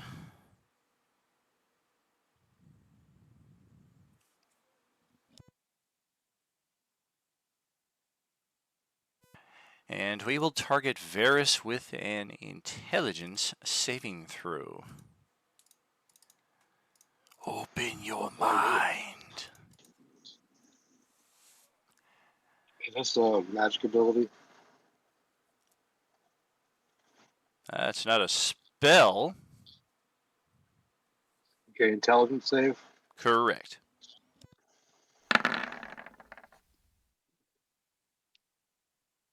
I'll go ahead and use my inspiration and take the 24. All right. That's 2 today. That is an all or no effect to avoid some psychic damage, and we would be able to sense your general emotional state on a failed save. That being the case, we're going to float up another 15, get to our full 30. This is going to take half damage. It is half damage, hey. So 28. Yeah, so 24 half is 12. Even dozen. And then Spellcaster, likewise, we're going to take a bit of that fire.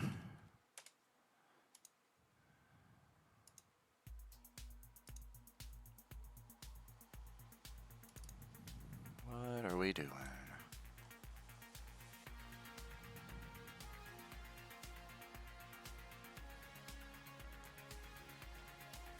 We might as well. At the end of the Mind Drinker's turn, we will burn a legendary action to move.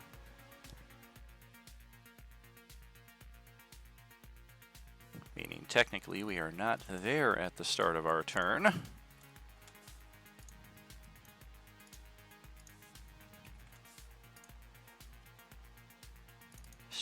Caster is gonna... Who do we like? Who do we like? What the fuck? Why is there an Ultraloth in here? Who brought that thing in?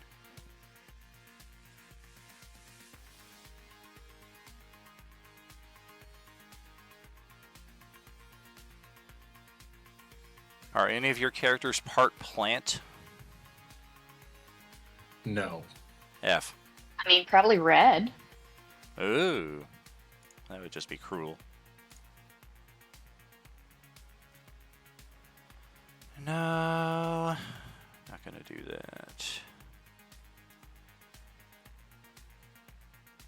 I think we'll target your front line character right now, who is Tawny Paw, with a Blight spell.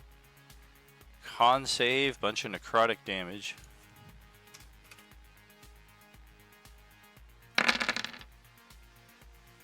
$30 necrotic on a fail, 15 it will be on a success.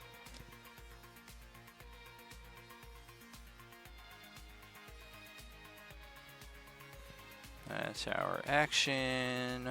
With our move action, we're gonna go down over to here, and we're gonna kind of duck behind this console that's a good 5 feet high. Not fully go prone, but kind of take a knee like an offensive line getting ready for the snap. And then our psychic vampire here will grab a bolt of lightning out of the sky, stuff it down his gullet, exhale a puff of smoke.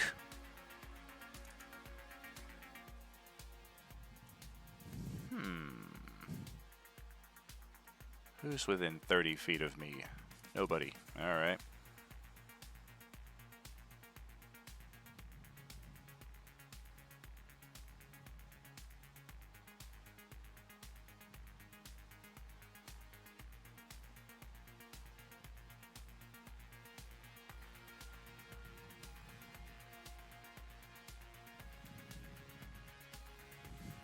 Holy moly. Okay, yeah, we're gonna need to slap these down as a reminder. I'm gonna forget real quick otherwise. Okay, this is gonna get interesting. 10, 20, 30. To do that.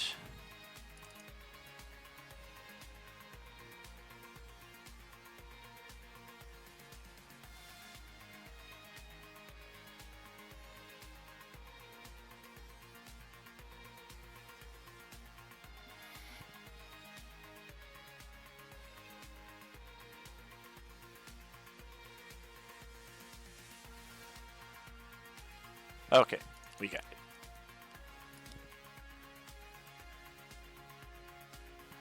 Gonna float over closer to your group at a height of 20 feet.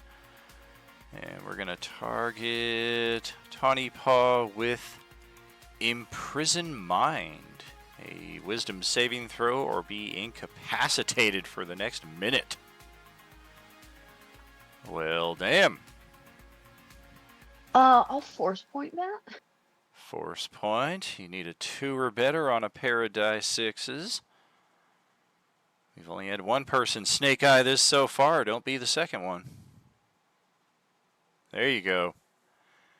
This is all or nothing, so that is one action.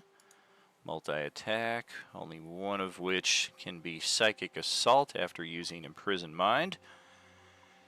So let's try a Psychic Assault on Tawny Paw. I'm going to read over this fully before deciding if I want to post the full effects. It's an Intelligence saving throw. Oof.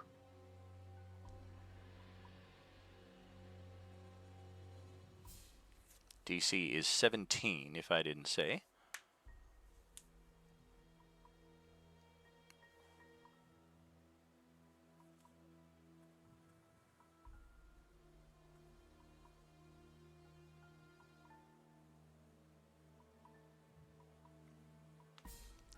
Are you going to roll it?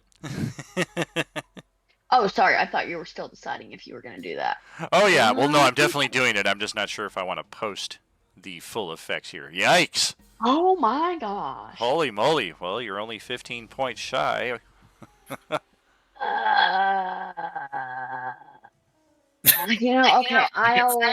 I'll use my spell. I think that sound is the only sound your character's going to make after this attack with her.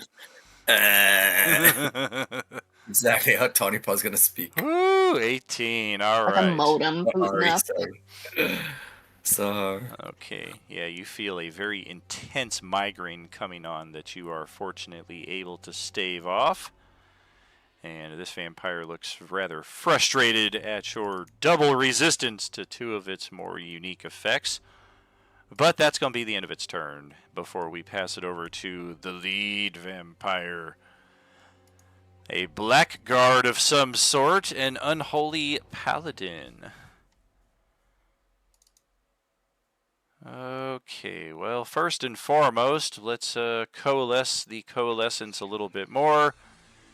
And our good vampire is going to ignite a great saber. Alright, and then... No. Yes. Oh, that's right, we've also got legendaries. Yep, this is where it's going to get a little convoluted. What is that?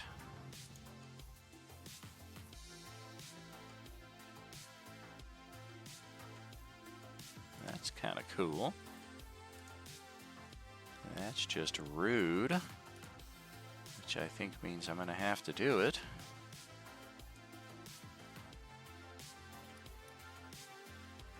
Alright, let's check on... Any of your characters wearing any obvious holy symbols or holy garments? Yeah, definitely Sahar. Oh, all and right. probably Alaric. I mean, I have a gun pointed out that's saloons, so. I'm very clearly a paladin. I thought that might be the case. So, alrighty.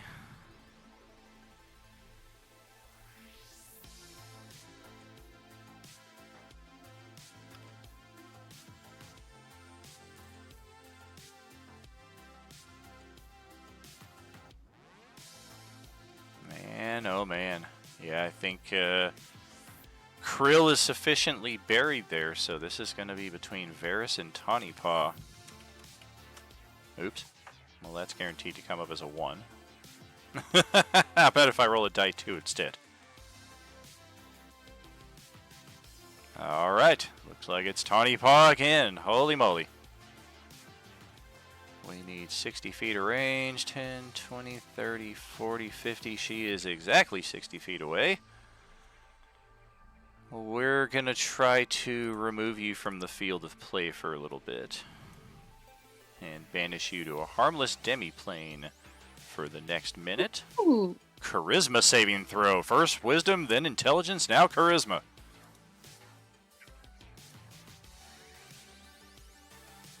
Oh dear. Let's see, what's the DC? Inspo. Yeah. Somebody's tossing an inspo. Thank you. Reroll that, see if you get lucky like last time. Oh, we're close. And now, I have a force point left. well, I was gonna say I have D8 force points.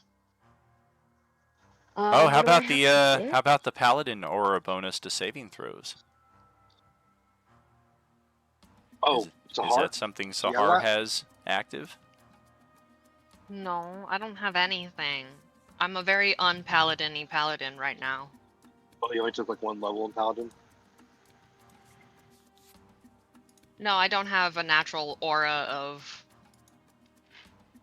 No, it's a Paladin ability. That's why we're asking, because you have... Oh yeah, It's some yeah, power. I do have the aura of protection. You are correct. 10 feet saving throw, gains a bonus to the saving throw, equal to my charisma modifier. That's big. Is 8, I believe. Oh god. What color is your aura? Red. Okay, so that we're going to want to link up to your character sheet. 'Cause, yeah, that's Yay! a persistent thing. That right there, delete that, use that. Okay.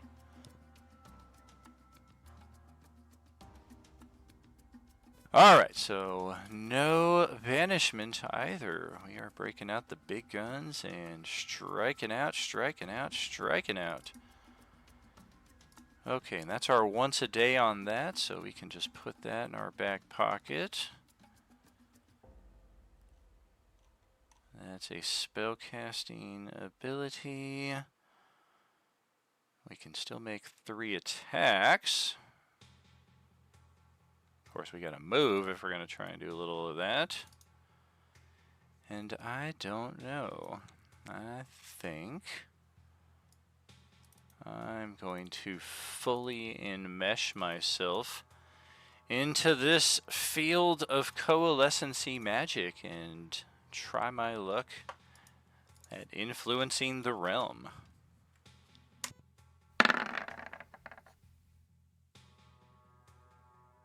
Need a gust of wind spell to knock that over to a natural 20. There's a massive discharge of energy here throughout the chamber. Anybody standing in a lightning space who is not immune would be taking considerably more lightning damage than usual. Thankfully, your group has positioned accordingly. And that's going to be it for the Blackguard. And now we're going to spam some legendary interrupts. First from the Psychic Vampire.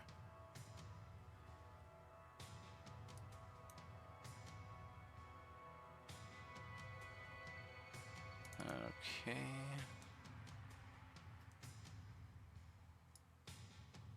Yeah, let's float right over to here. Still at about...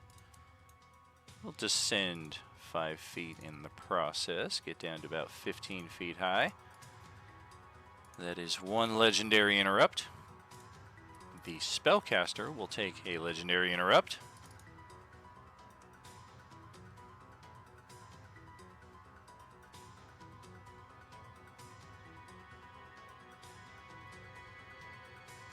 Two actions for spellcasting. And we're going to put up a mirror image.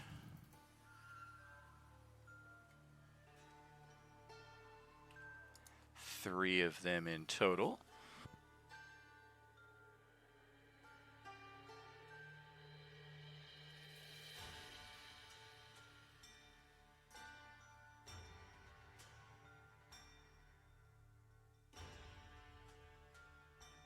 Alrighty. And then we are going to check in with Ilaric, whose turn has finally come up. Alaric is going to quickly holster Spiritus and pull out his Warhammer. Okay. And he's just gonna hit the Blood Drinker. Okay. Bonk. Dead. I had 5 And HP. he's gonna look at the Ultraloth and say, I think it's time for them to go. And that will be the end of Alaric's turn. Alrighty. Forgot to take my turns with my other blood drinkers and mind drinkers, so I'm just going to take a ready to action here for them to move at this point effectively. It's pretty much all they would have been able to do on their turn anyway. And following Alaric's turn, we're going to go back to the legendary interrupt stuff. Starting with the leader himself, way over here in the Nexus event. Wow, yours is a lot. Well, you're not listed as a spellcaster. I guess that makes sense. Well, shit. Well, double shit. None of my legendary reactions are useful in this situation.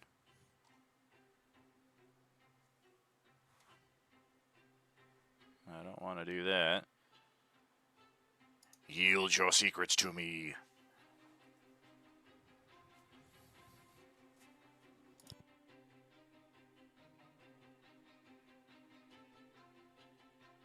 I guess that's a negative for him then. We'll move over to the psychic vampire who can actually do something. This will... Oh wait, no, it costs all 3 actions to do that. So yeah, we're pretty much done for the turn as well. Let's check in with the spellcaster. He might be done as well. He can move. Sure, why not? 5, 10, 15, 20. We're going to scoot right over here. Very close to Tawny Paw, but close enough that if she wants to get in for an attack, she has to step into the lighting. And then we got Dr. Palmer doing his thing. He's been the safest one so far. We've got Elena, who is now running for dear life after having been freed. And we're going to action dash as well and try for the elevator. What the hell happened to the elevator? You hear her scream out. And then she goes to try and jiggle the lock on this door right here and realizes it's locked. 10 more feet. She looks into this room and sees a scientist floating in the bath of acid. That's rather unpleasant. And doubly unpleasant because that's the extent of her movement, so she has to spend the rest of the round looking at that. Let's go to the assassin, rocking 2 whole hit points here. Gonna have to go all out here. We tried that grapple last time, and the dude just stepped right out of it. But it's the only way we get hit points back, so let's try our luck with Radabu. Let's try a grapple. That's a grab. Then we'll try a bite attack. That's also a hit. Vampire's gonna get some HP back. Red is down 16. Youch.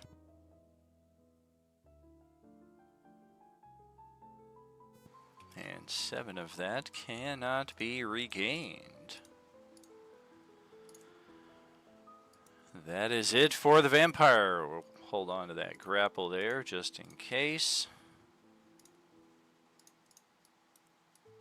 The Ultraloth is next in the turn order. Yeah, so the Ultraloth is going to take his movement. So 5, 10, 15, 20, 25, 30, 35, 40.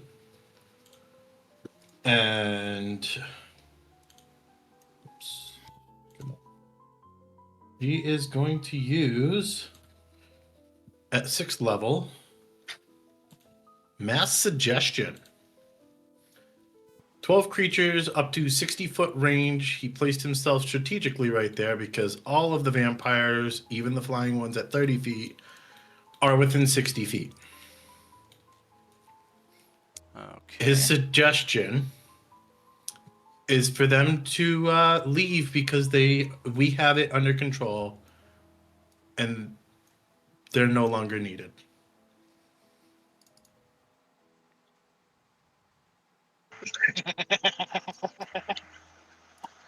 Okay. What's the DC? Oh, let's see. It is... That's a good question. I'm guessing it'd be 17 like the other one. It's a DC 17, yeah. Okie dokie. Let's see. I just accidentally posted it like 3 times. But that's okay.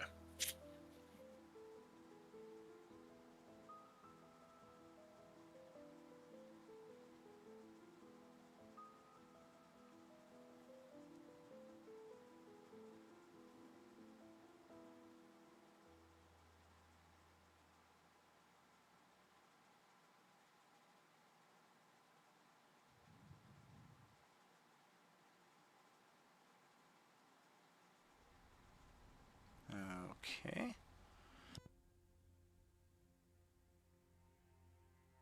Let's start.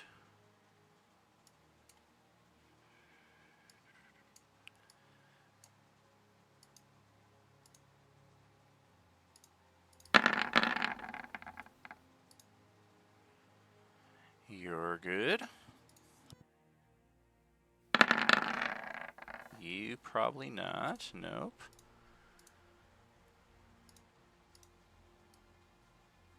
Let's check with you.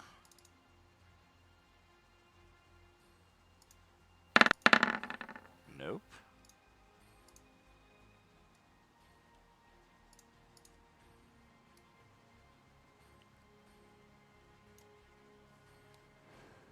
One, two, three. Kind of feeling like I got some bad rolls coming up here, so I'm going to burn them.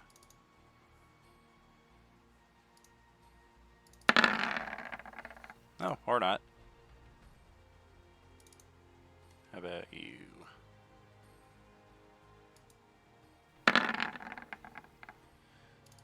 Okay.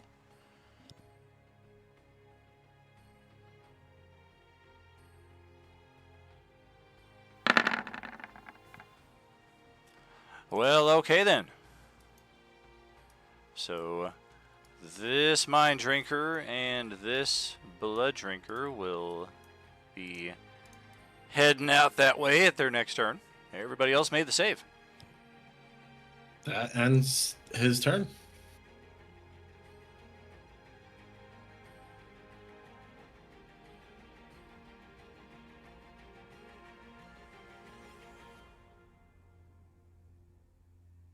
Too bad we didn't all gather around the Blackguard and use his Paladin Aura. Bum bum. Okay. Blood Drinker. Sure. Let's, Alright. 30, 60. That's moving in a way that won't cause obvious harm to the people who are fighting us. Red, it is his turn. Holy moly, Red might get a rare kill here. GM said next time I get one, I get to go up a level. Yes, I did it! Turns out the GM's a liar. You son of a bitch! 5, 10, 15, 20, 25, 30. Wait, lady, come back. We're here to help you.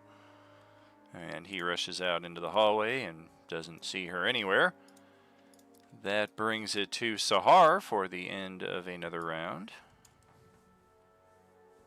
Alright, Sahar is going to activate her winged boots again and go up to the 15-foot mark with Mr. Psychic. Okay.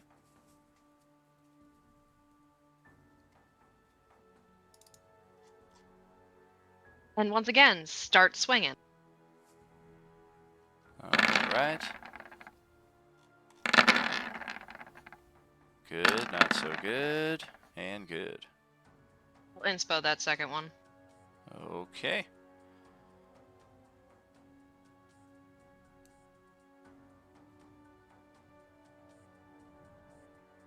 And that's it. Okay, doke. We got it. Just enough time for one final round before our penultimate session is complete here. Carl, back to you. Okay. Anything in this room of interest before I step out of it? Carl looks quickly. Some scientific gear sitting around. The shelves themselves, or I'm sorry, the cabinets are completely closed over. There may be some things in there, but you'd probably have to spend your round investigating. But as far as what's sitting out here on the countertop, just some scientific gizmos that Carl's like, I don't know what the hell that is. Yep. Okay. To get back to everybody, do I have to go back the way I came, or is there another way besides where Radabru's going? As far as you're aware, yeah, directly south, back the way Red is heading. Okay. All right. Then I'll start moving. So.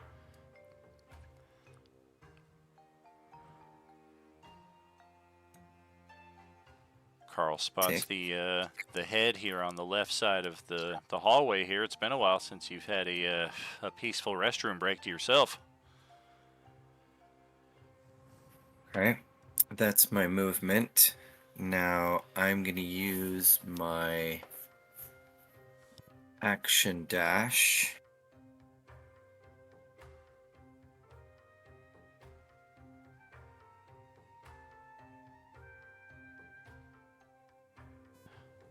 There's Elena, looking in horror inside the vat of acid. And then as my bonus action, I'm going to use my Misty Step superpower. Boink.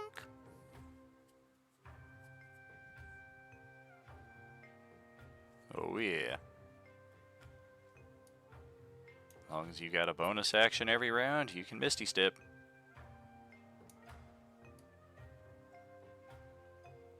Carl's just like, where is everybody? Using some perception, which way did they go? It would seem due east. Great. You can hear combat up ahead from that area.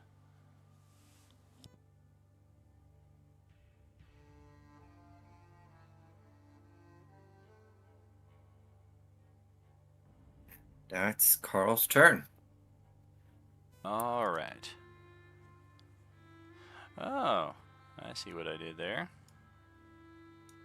I was wondering why people could see into this room when the door was closed. I didn't extend the door. All right, Krill, back to your turn. Right, Crow's going to use his bonus action to steady aim.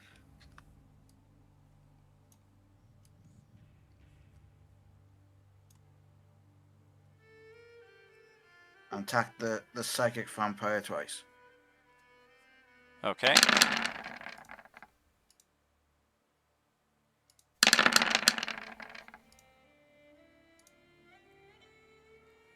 That is one good, one not so good.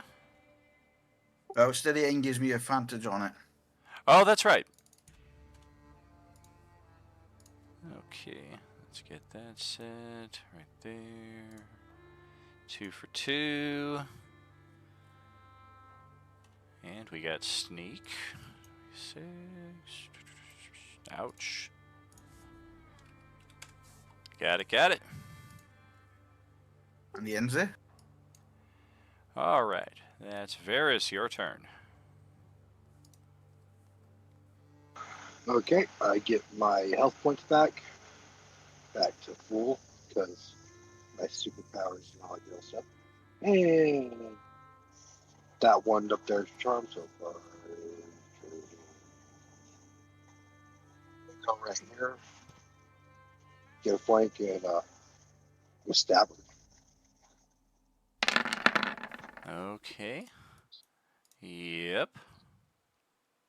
1 4 stab.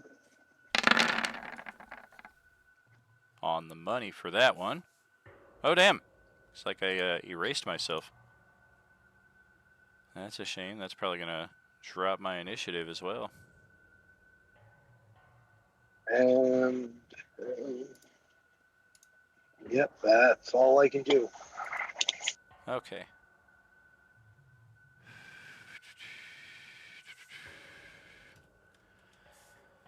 All right. Dang.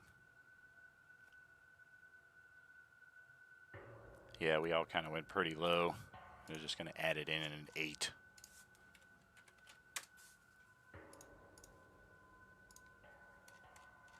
I think the highest vampire got a 16, and that was the Vampire Lord. And looks like I clicked too far. Callus is not doing anything. Tawny Pod is your turn. All right.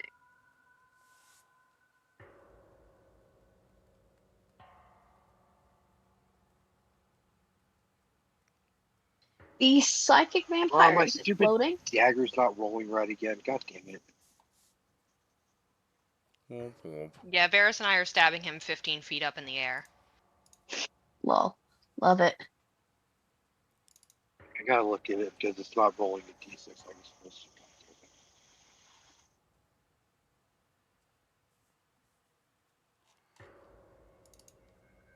What does the heart icon mean? They have been suggested to leave the area. Okay, so there. Okay. And if I cross the lightning, it damages me? It does.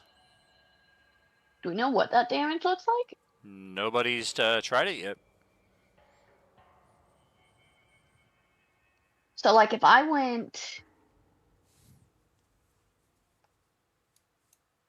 here, does that take lightning damage because I went across that little spine? It would, yes. Yeah, regardless of how intense or negligible the lightning looks, it'll basically be the same effect. Daniel, that is incorrect. My Ultra Loth is standing in lightning. Oh. Didn't realize that had happened, so we're going to... He's also resistant to it. That's going to be 16 points of lightning then.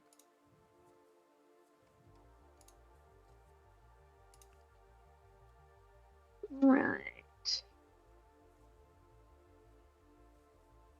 Well, I'm gonna take the lightning and go fuck this guy up. Okay. Tawny Paw's looking at 29 points of lightning damage. Jesus! That is painful. The vampire smiles at your approach. So predictable.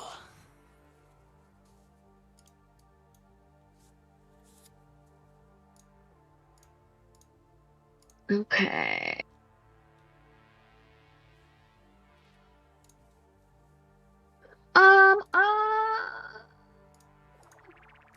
Yeah, that's Tawny's thinking noise. I'm gonna bonus action Greater Healing Potion. Okay. That's 44 plus 4? Yes, ma'am.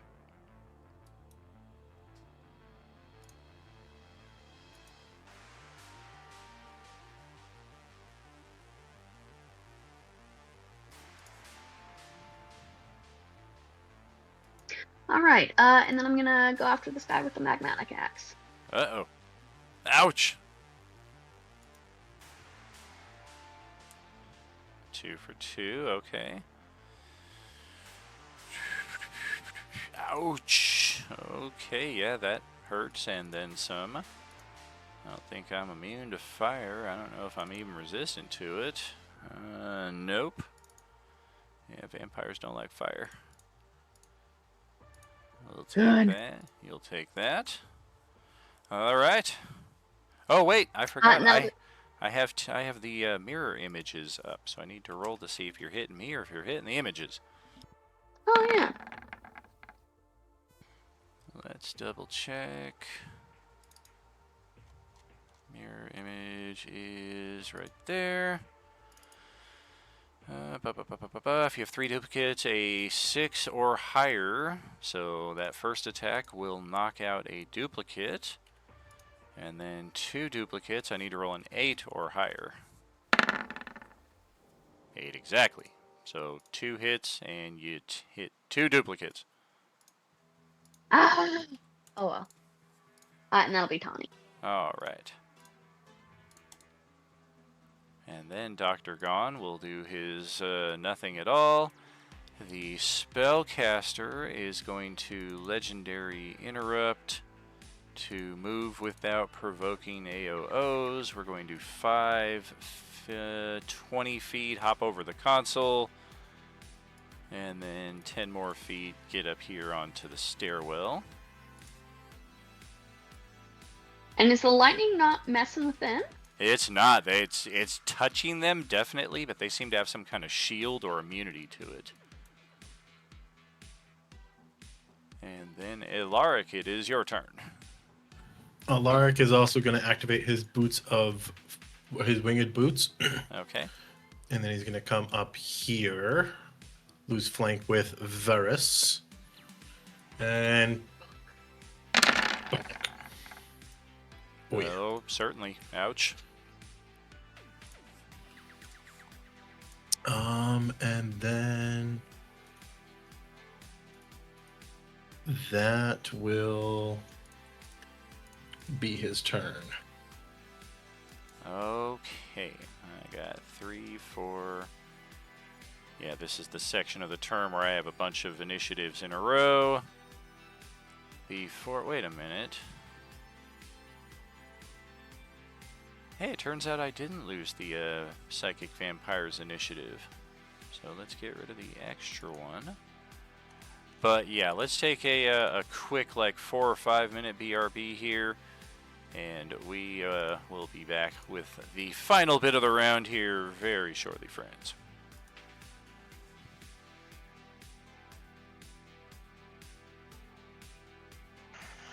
Bro, Archer's got released from WWE. I heard.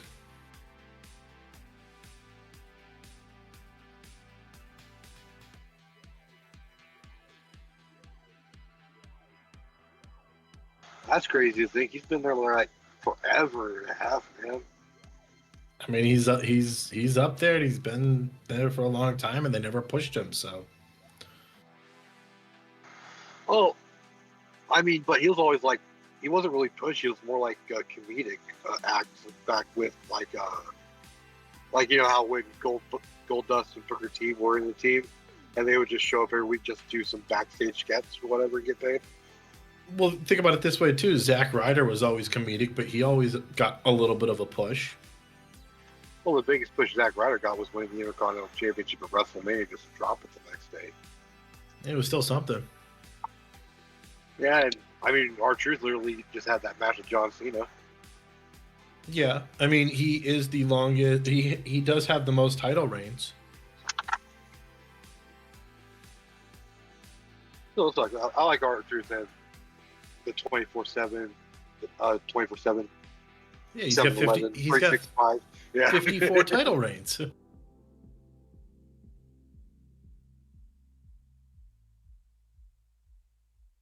Plus, he was the only one to ever break Brock Lesnar. Oh yeah.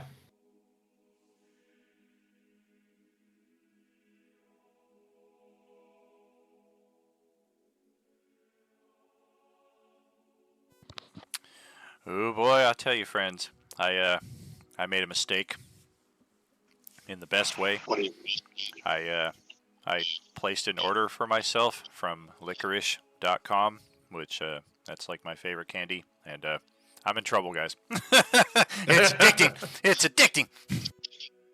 Look, if you're having a problem with it, just send it to me. Okay? I'll take it. Yeah, I got their sampler pack, and it's pretty insane. I'm gonna look this up now. Licorice.com. Yeah, yeah. I'm gonna do some backstage stuff if you. I'll have to give thanks to Sahar here for allowing me to enjoy the Sarah's favorite flavor with a bit of enjoyment. Which is ironic because I hate licorice. That's funny. All right, the Blackguard is first, and we didn't use any legendary reactions, I don't think. I did post a massive light over here. This event is causing a great deal of light. So each of your characters are fully able to see that area, or you should be able to. If for whatever reason you're not, let me know. But yeah, it should be a 50-foot radius of bright light starting right here, so everybody should see pretty much this whole room now. It's a goddamn Stargate. That's exactly. Yeah, there's some sour licorice in there. There's some spirals, traditional black licorice, and Australian licorice, Finnish licorice. Australian licorice is good. Yes, indeed. That and gummies. Those are my two go-tos for candy. All right, this is getting ridiculous. Who are these people, and why are they not dead yet? Let's go investigate. He should also be wondering why two of his vampires are just like walking away. Yeah, exactly. Lord Strahd, Commandant, where are you going? No, they got it covered. We're not needed. We're leaving. Later. Oh, did I mention that in the last round it crossed over from midnight to 12:01? I'm gonna do this again.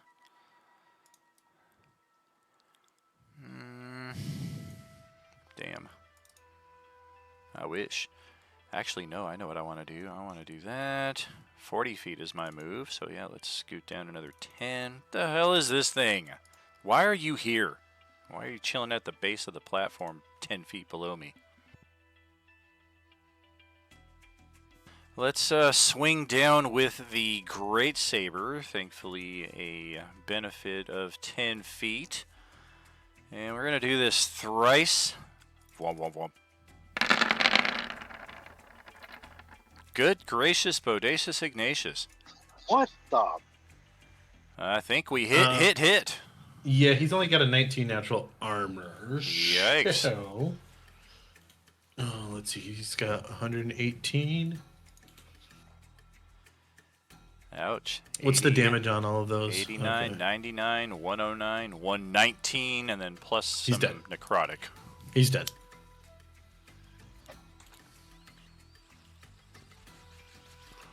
The Blackguard laughs. Pathetic! Was that thing with you? I hope you're tougher and made of stronger stuff than it. Let's cast a magic. Why don't you come find out, big ass edgelord? I'm trying to. 10, 20, 30. Really, you guys are 35 feet away from me? That's some bullshit. Everybody within 30 feet of me has a yada yada yada. But you guys are all too far. I know I'll intimidate them by changing shape into a tiny bat. Ooh, beautiful. Bonus action. Dash. Let's hop down. 20, 30, 30 feet right there.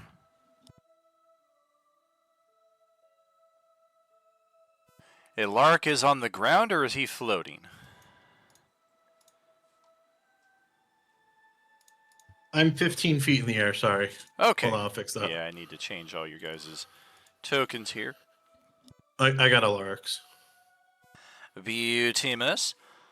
Yeah, I should probably get up there with you guys then. No need to jump off the platform rather than float off it and just kind of list over into this direction. Realize, why am I getting into full melee when I've already used all my melee attacks? I'm here to cast a magic.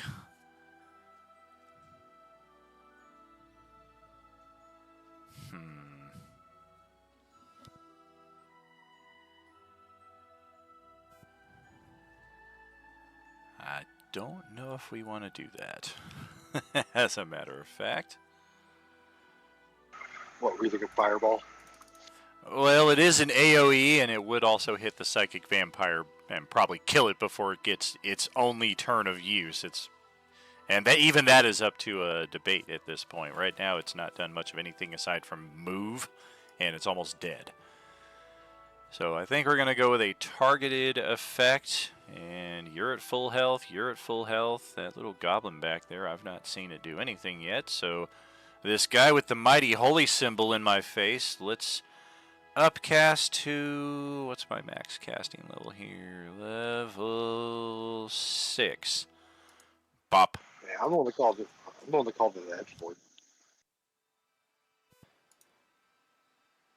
Sticks and stones may hurt my bones, but words would never hurt me.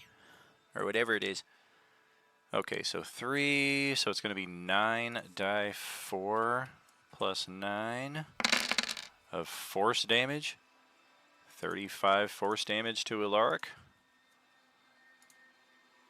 And then that will close out our turn. We'll pass it to Dr. Palmer, the safest guy in the facility, who was earlier thanking the good Lord that the Marines had arrived. Let's see.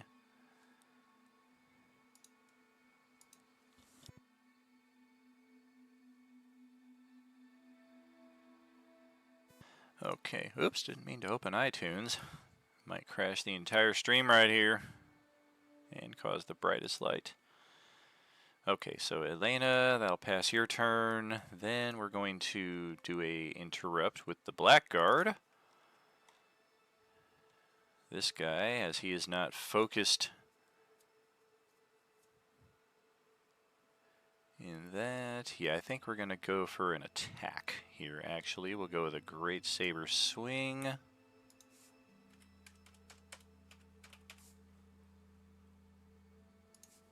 On... Yeah, let's go for Varys. Why not?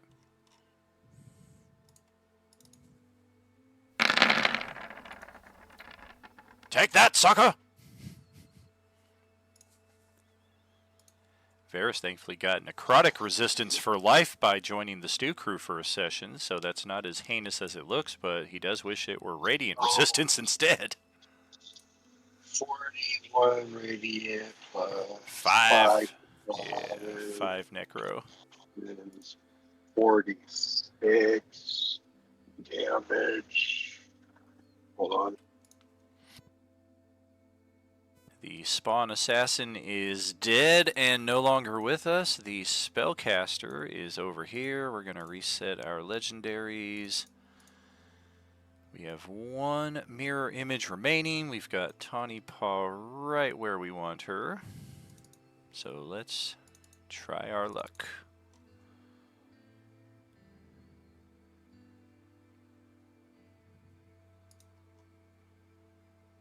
Screw it, we'll give you advantage. Pretty much the only thing we can do at this distance. We're going to try to dominate Tawny Paw. It is a wisdom saving throw at advantage because you are currently fighting this thing, so DC is 16.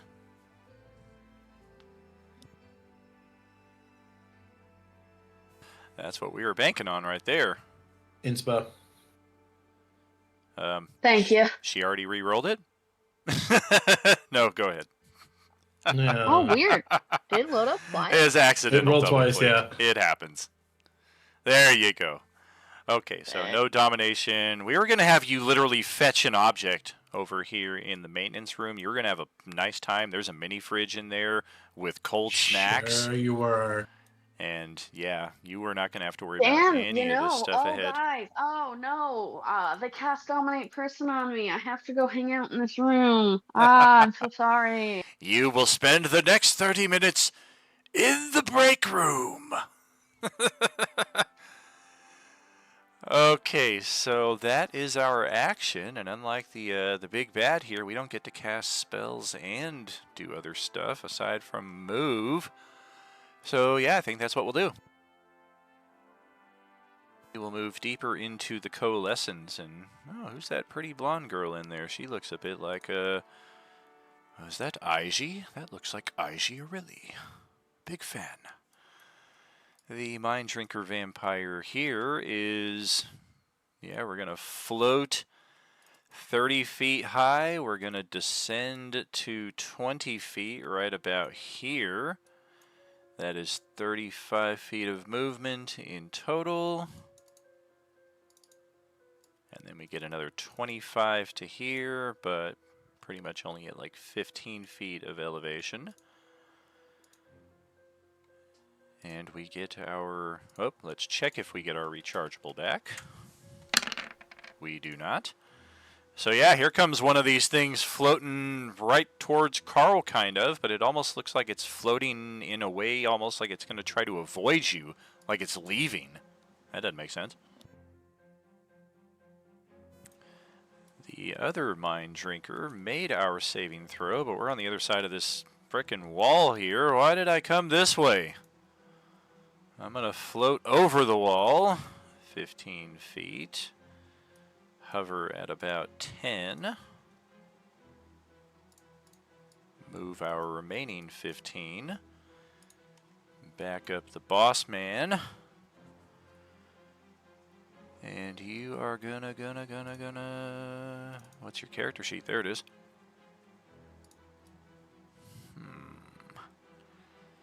Well, we don't have range on that. That's all pretty much useless against your group. So we'll do our one possibly useful thing, and Ilark is looking pretty beat up right back there, so let's see if we can seal the deal. With an intelligence saving throw, no disadvantage, we've not consumed his blood. That is good. So some psychic damage. 11 to be precise. And then you've also used your expendable. Our Blood Drinker Vampire. You're the only one. So, yep, let's move up here 30 feet. And then we'll just kind of smile nervously at Krill and move our way across in this direction. There comes another one. Carl's got to be a little confused. Why are these vampires running away? That's not usually happening. Red's turn. Chosen one. I'm coming.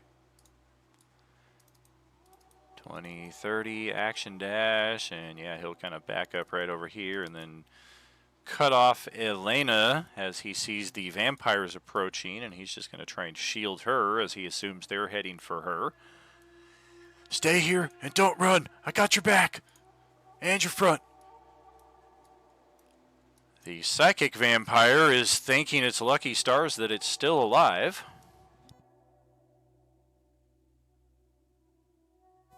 That will likely not be the case for long.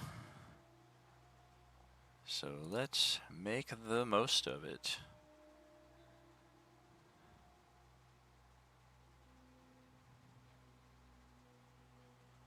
Nope, nope. Alright, yeah, last round we targeted Tawny Paw. Looks like she's made a new friend over there. Sahar and Varys and Ilaric have been wailing on us. I think Sahar's hit us a few attacks more than the others. Let's try a wisdom save on the Paladin versus incapacitation.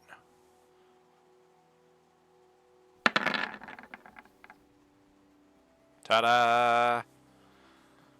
Okay. Okay, let's try the Psychic Assault on the same target. We're going to basically just repeat the cycle on Sahar here. It's an intelligence saving throw.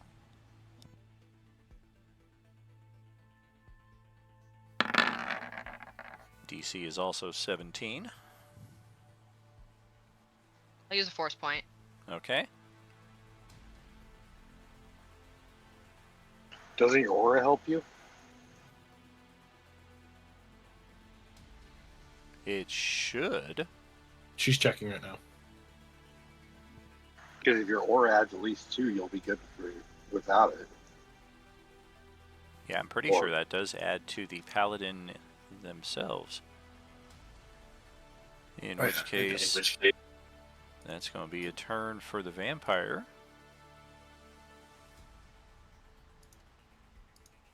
And we will pass it over to Sahar.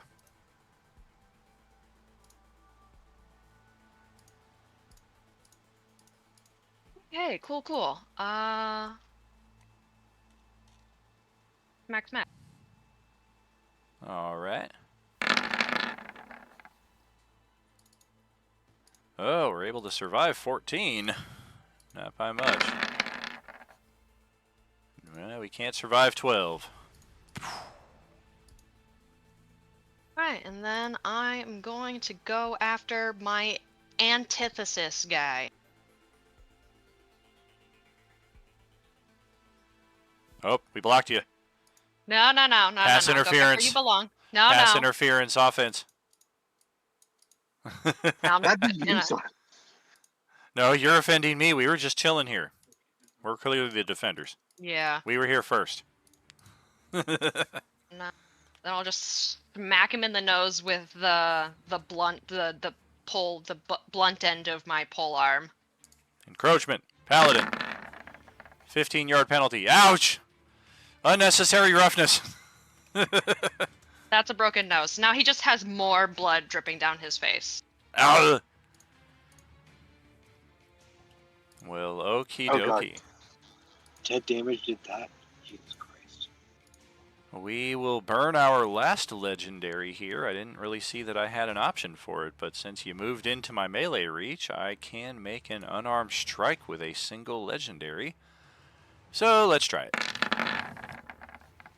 Oh, how lackluster. I will use an inspiration point. Or my no need to air, food, drink, or sleep. That'll certainly come in handy. Doesn't help. Alrighty. Well then, we need our initiative tracked over, because we have reached that point For It doesn't that- fit on one page, though. Oh dear. Yeah, we might need to chop it up into 2 pairs of 8s. It is a lot of people. Hold on. I might have it. And now you get a glimpse at what's to come for all of our tables here. I told you all there's going to be some guaranteed fatalities. And we've seen that as a result of the Devils and Demons, or we've started to get a glimpse of that. 4 of our characters have been marked for death by Infernal and Abyssal contracts, with Demogorgon and Asmodeus themselves. We've got the highest hierarchies of Devils and Demons working not necessarily collaboratively, but they are working towards the same ends. We've also got Yugoloth mercenaries enlisted. Very, very, very, very heavy firepower brought to bear to ensure the deaths of 4 characters at 4 different tables. Fortunately, this table is not one of them. You guys did not get involved in the Vecna event at the downtime last December. However, we did have 5 characters involved in that. One of them is already dead. He got up in Zastam's face and got power word killed for his efforts, but the other 4 have proven a bit more resistant. But in addition to those 4, I have said that each table can expect to lose 1 character in our finale event here incoming. And you guys have gotten the first look at just how that is going to play out. There are still a lot of unknowns to be dealt with in that respect. If pacing goes as I am hoping, I hope that all of our tables kind of end up in this state at the end of week 21 in the mid-battle, the final battle before we take our downtime break. And then session 22, we are able to resolve those battles and have at least half a session to go over how we're going to try to resolve these Nexus events. And then beyond that, we get the discovery of just how we are able to influence the campaign settings going forward, which is quite arguably the most impactful thing that we will see at this campaign in the middle trilogy entirely. So this is a very important decision to be made. It is also somewhat restricted, as I've tried to be very specific in the verbiage of what is and what is not eligible for a sacrifice. We can't summon something and use that. Our NPC cohorts likely are not experienced enough in that respect. Characters who have newly come to the table because they've just lost a character have probably not been saturated in this continuum for long enough to be able to serve as a stabilizing element. So, i.e., I don't want players who are like, well, I just lost my character 2 sessions ago, I don't really care about this one, so I'll sacrifice them, so you guys can all keep your characters that you've been playing for 20 sessions. I want this to be an important decision, because it's going to be a very important event. So, session So we can't 22. kill Redabru? What's that? So we can't kill Redabru? Red No. will likely not be of sufficient power to serve as a stabilizing element. He's only level 5. But that's likely to be the case at many of our tables for NPCs as well. They simply aren't high level enough, they're not powerful enough to serve in that respect to where their energies can kind of serve as a balance to the instability of the Nexus that's happening. But stay tuned, friends. We got Monday and Tuesday. We are over to Cringe Chicago for the next 2 nights, where, as expected, each table should locate their Nexus event or very close to it. We have the Marina City Nexus, and we have the old Chicago Stadium Nexus, where the Bulls played back in the 70s.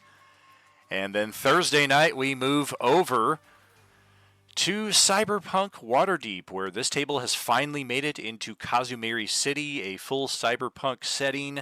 We cliffhanger the last episode with a vehicle chase. Their characters just stole a pretty souped-up Humvee, and there are 3 flying vehicles of security battle bots that are after them and trying to apprehend as they frantically try to make their own path to their Kazumiri Nexus site.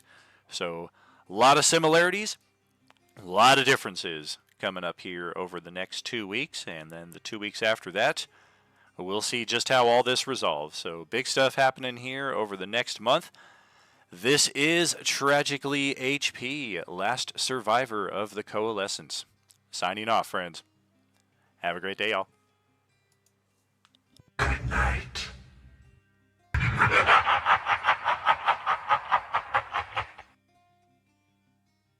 What's gonna really suck is our next session's Father's Day.